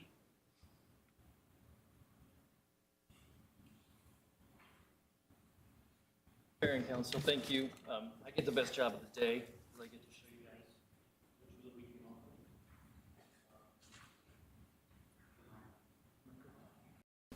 I'm sorry, is that better? Can I repeat? Sorry. Mayor and council, thank you. I do get the best job of the day, like I mentioned, because as soon as we get over here, get to show you guys some of the tools and really the fruit of the collaboration that Jonathan mentioned between IT and finance. It was really a great thing to be a part of. Opening up the application here, we're going to show you today, as Farrell's kind of mentioned, we're going to show you the version of the application that is for the partner cities as we attempt to open this up and have the other cities join us. And so it doesn't have every feature that we have on our internal. It doesn't hook to every source. It really focuses on the statewide data. And that's the big difference, as Jonathan mentioned. So it's hooked to our demo database. So all the information is scrambled due to Department of Revenue, confidentiality laws. We scrambled up all the data so that we can demonstrate to you and other cities along the way. So here, this is the typical landing page. We have favorites that come up over in this section, which I'll show you here in a second, but that is some of the ability to mark and allows the cities, including our staff, to move from a reactive to a proactive nature. Over here, is this related to me? And it's just another step in moving to that proactive, in which the system, as the files that Jonathan mentioned are imported every week, the system keeps track of the ones that are important to the user that is logged in, and then will provide some basic information. You know, that taxpayer has filed a return, has made a payment, or maybe there's a new owner, that kind of stuff that could facilitate questions coming from the business owner. A quick rundown here on the menu. As Jonathan mentioned, we get, I should say finance came to us and said that they wanted an easy way to search this data. Jonathan likes to throw out Google, but we all know Bing is out there, and you know it's just as good, we can be honest. But with that, we came up with these 5 searches that are the key to get the information right now, which we'll demonstrate here in just a second. We allow them to also dive into the key data files in their raw state and then break it up by the different cities. So that if a taxpayer does call one of Jonathan's staff, for example, and inquires not just about a Glendale location, but a Phoenix or maybe a Chandler location, they can see that information as well. The system also tracks favorites and then the history, so that if a user looks at something a week prior and then wants to go back and look at it again, they can just jump into their history and then quickly get to it. Lastly, there's the reports menu. The top 4 are the standard, I should say top 5, sorry. And then the ones below, such as the downtown auto dealer, our sports and entertainment district, and other things, those are city-specific groupings. And what that allows is for Jonathan, his staff, and management to group businesses based on their location or areas of interest, so that they can quickly be pulled up again in future months, and then comparisons can be made and all of that kind of stuff, which council has before asked for such information. So it's allowing staff to be able to get that information to you all faster. With that said, using that example that Farrell's mentioned in the beginning, if a business owner were to call the city and inquire about taxes that were going on, while on the phone, they can search for that business. And again, we're using scrambled data, so the names are going to look all nice and funny. And then they can click into that, and then it loads. And one thing I'd like to mention is that while we were looking at scrambled data, we kept the same volume. So that search that just occurred, it is searching through all the statewide data. There's about 35 million payments, like about 24 million tax returns and all that stuff. And our goal was in IT was to make it fast. So that, again, we can get that time savings. And if the business owner is on the phone, we don't want to go, please hold on 1 second, it's loading. I think we've all heard that when we've called in to different help desks. So from here, we can see that we are on a Glendale location. We can see, because of the groupings, that this location is in one of our areas. We can scroll down, and we can see information quickly about different periods that have been filed, about payments, and about returns. Additionally, up here at the top, we quickly can recognize that this business owes the city $2,600. Now, if this business owner was on the phone with us, that would probably be their question, is why did you guys send me a bill? Why do I owe you money? Where before, as Jonathan mentioned, we would have to call the business owner back. But our goal was to be able to be on the phone. We can quickly scroll down. We can see that maybe it's likely based on a history here that a couple extra zeros were accidentally entered. And so the system's going, hey, you owe us money that perhaps the business owner doesn't really owe us. And so it's quick identification of that. At the same time, as Jonathan mentioned, if the business owner was like, well, what about my Phoenix location? You know, are those filings coming through? In the past, we would have to send them to DOR, which I can imagine as a business owner would be very frustrating. Now, our staff can click on this area right here, which is our fictitious license number for the state. Now, every location for this business loads. As you can see, we can see every location that this business has within the state. And then this Phoenix one was the question in particular. We can click on it, and now we can answer with them on the phone the question of, no, all your filings for Phoenix are coming through just fine. And lastly, we'd like to point out, if that business owner even started asking us questions about other businesses that they may own, the user can click on an owner, jump over to a search, and I'd like to point out that that just searched about 5 or 6 million owners statewide. And then we can jump in to say this was the printing one that they have a question about. And now we're on to this license answering their questions. So really what we wanted to demonstrate to you today is how fast the information can be retrieved, sorted through, and really we took the statewide data and we tried to give it context so that it has meaning not just for staff, but for the business owners that call us every day with questions. Thank you. Any questions? Rick? Again, thanks for a great job. I know this is a critical thing for our taxes. Just one question regarding how effective will this new program be in auditing, say, non-compliance at businesses that aren't paying their taxes the way they should be? Mayor and Council, well, now we have the information available to us immediately and quickly. So this way, in the last slide on there, I don't have the slides for me. In the last slide where it talks about ease of use, there's a number on there. It says 21,000 licenses search. There it is.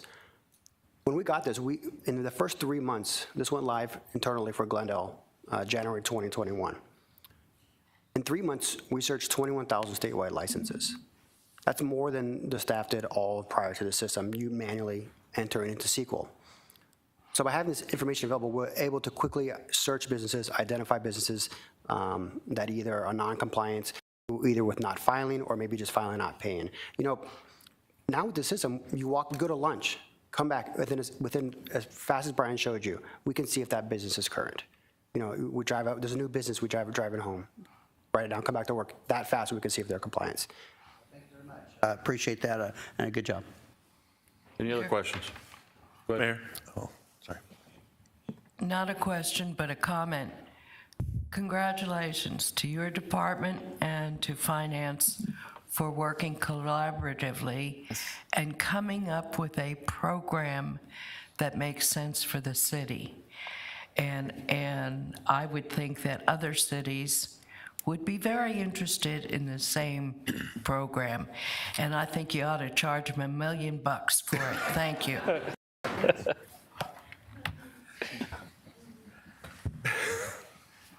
She wasn't kidding, we're serious. No, it wasn't. Mayor and council members, yeah, I take it very seriously.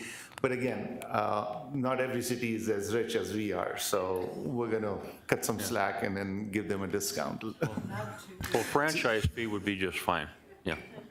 Go ahead. Thank you, Mayor. Once again, Councilmember Clark and I thinking just with the same brain, I was going to ask, how much can we charge for this? And, you know. We're working through those details. Basic objective initially for us was to ensure that we are able to maintain a technology environment that can support as many cities as possible. So it has scalability, and also to have a dedicated support team to support that. Now, we cannot deploy all those things up front because we don't know what that demand is going to be.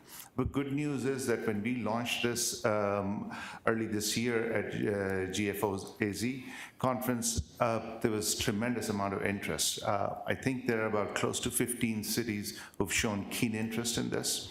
And we hope to sign up more cities, and that will give us a general idea in terms of where we need to be, because that will show us the size and scale of our environment. So we're working through those details right now.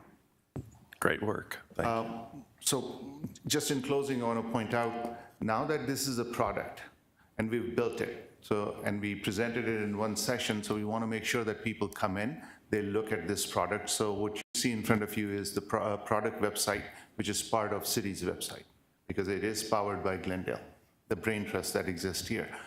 And just to close it off, if we can show a web commercial that would be located on this website. So it will provide a quick Sales summary tax of- is vital to your city. But sales tax administration can be challenging with its repetitive processes and multiple data sources. The hours it can take to help just one business can be daunting. Your city could be spending more resources, time, and money trying to help businesses ensure sales tax compliance than actually reconciling and reporting revenues. The AZ Tax Central app, powered by the City of Glendale and built to comply with the Arizona Department of Revenue security requirements, eliminates all your admin headaches. What used to take hours now takes minutes. AZ Tax Central effortlessly brings key pieces of data together, allowing you to quickly view all of a business's information on one page, making data more searchable, accessible, and digestible. With just a few clicks, you can share notes, search businesses and owners, and group businesses in key areas.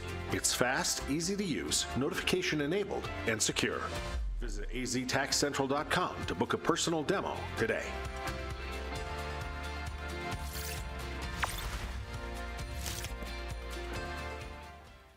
You good? Thank you. Okay, so, Mr. City Manager, what I would actually really prefer is when we have the League of Cities, and Glendale's hosting that this year, that this is one of the presentations that they're able to make at that. Mayor, members of the council, we would be thrilled to do that. They were being a little bit understated when they said there was a lot of interest. What they didn't tell you was they were blown away by the technology and the speed and just how thoughtful the entire application was. There have been other cities that have tried to replicate a model like this, some very much larger cities, and nobody has developed a product like this. I think what I was most proud about was the entrepreneurial spirit to not only develop the product, but then to put it in a format to be able to drive it out to other organizations. I think we hear that a lot from our citizens, that they want us to be thinking more entrepreneurial, and this is just a great example of the leadership that Farrows and his team has demonstrated here. But again, kudos as well to our budget and finance team, as Councilmember Clark pointed out. It takes a collaborative approach to doing this. We'll make sure we will work with you in terms of the presentation here, but we just thought this would be something you'd be very proud about as leaders of this city, to see what your team is doing for you. I'm very proud in the fact that we're going to have all 91 towns and cities and their council and their mayors and their city managers. It's an opportunity to really shine a light on Glendale.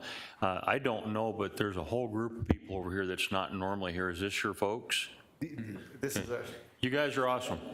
Thank you. Yeah, good job.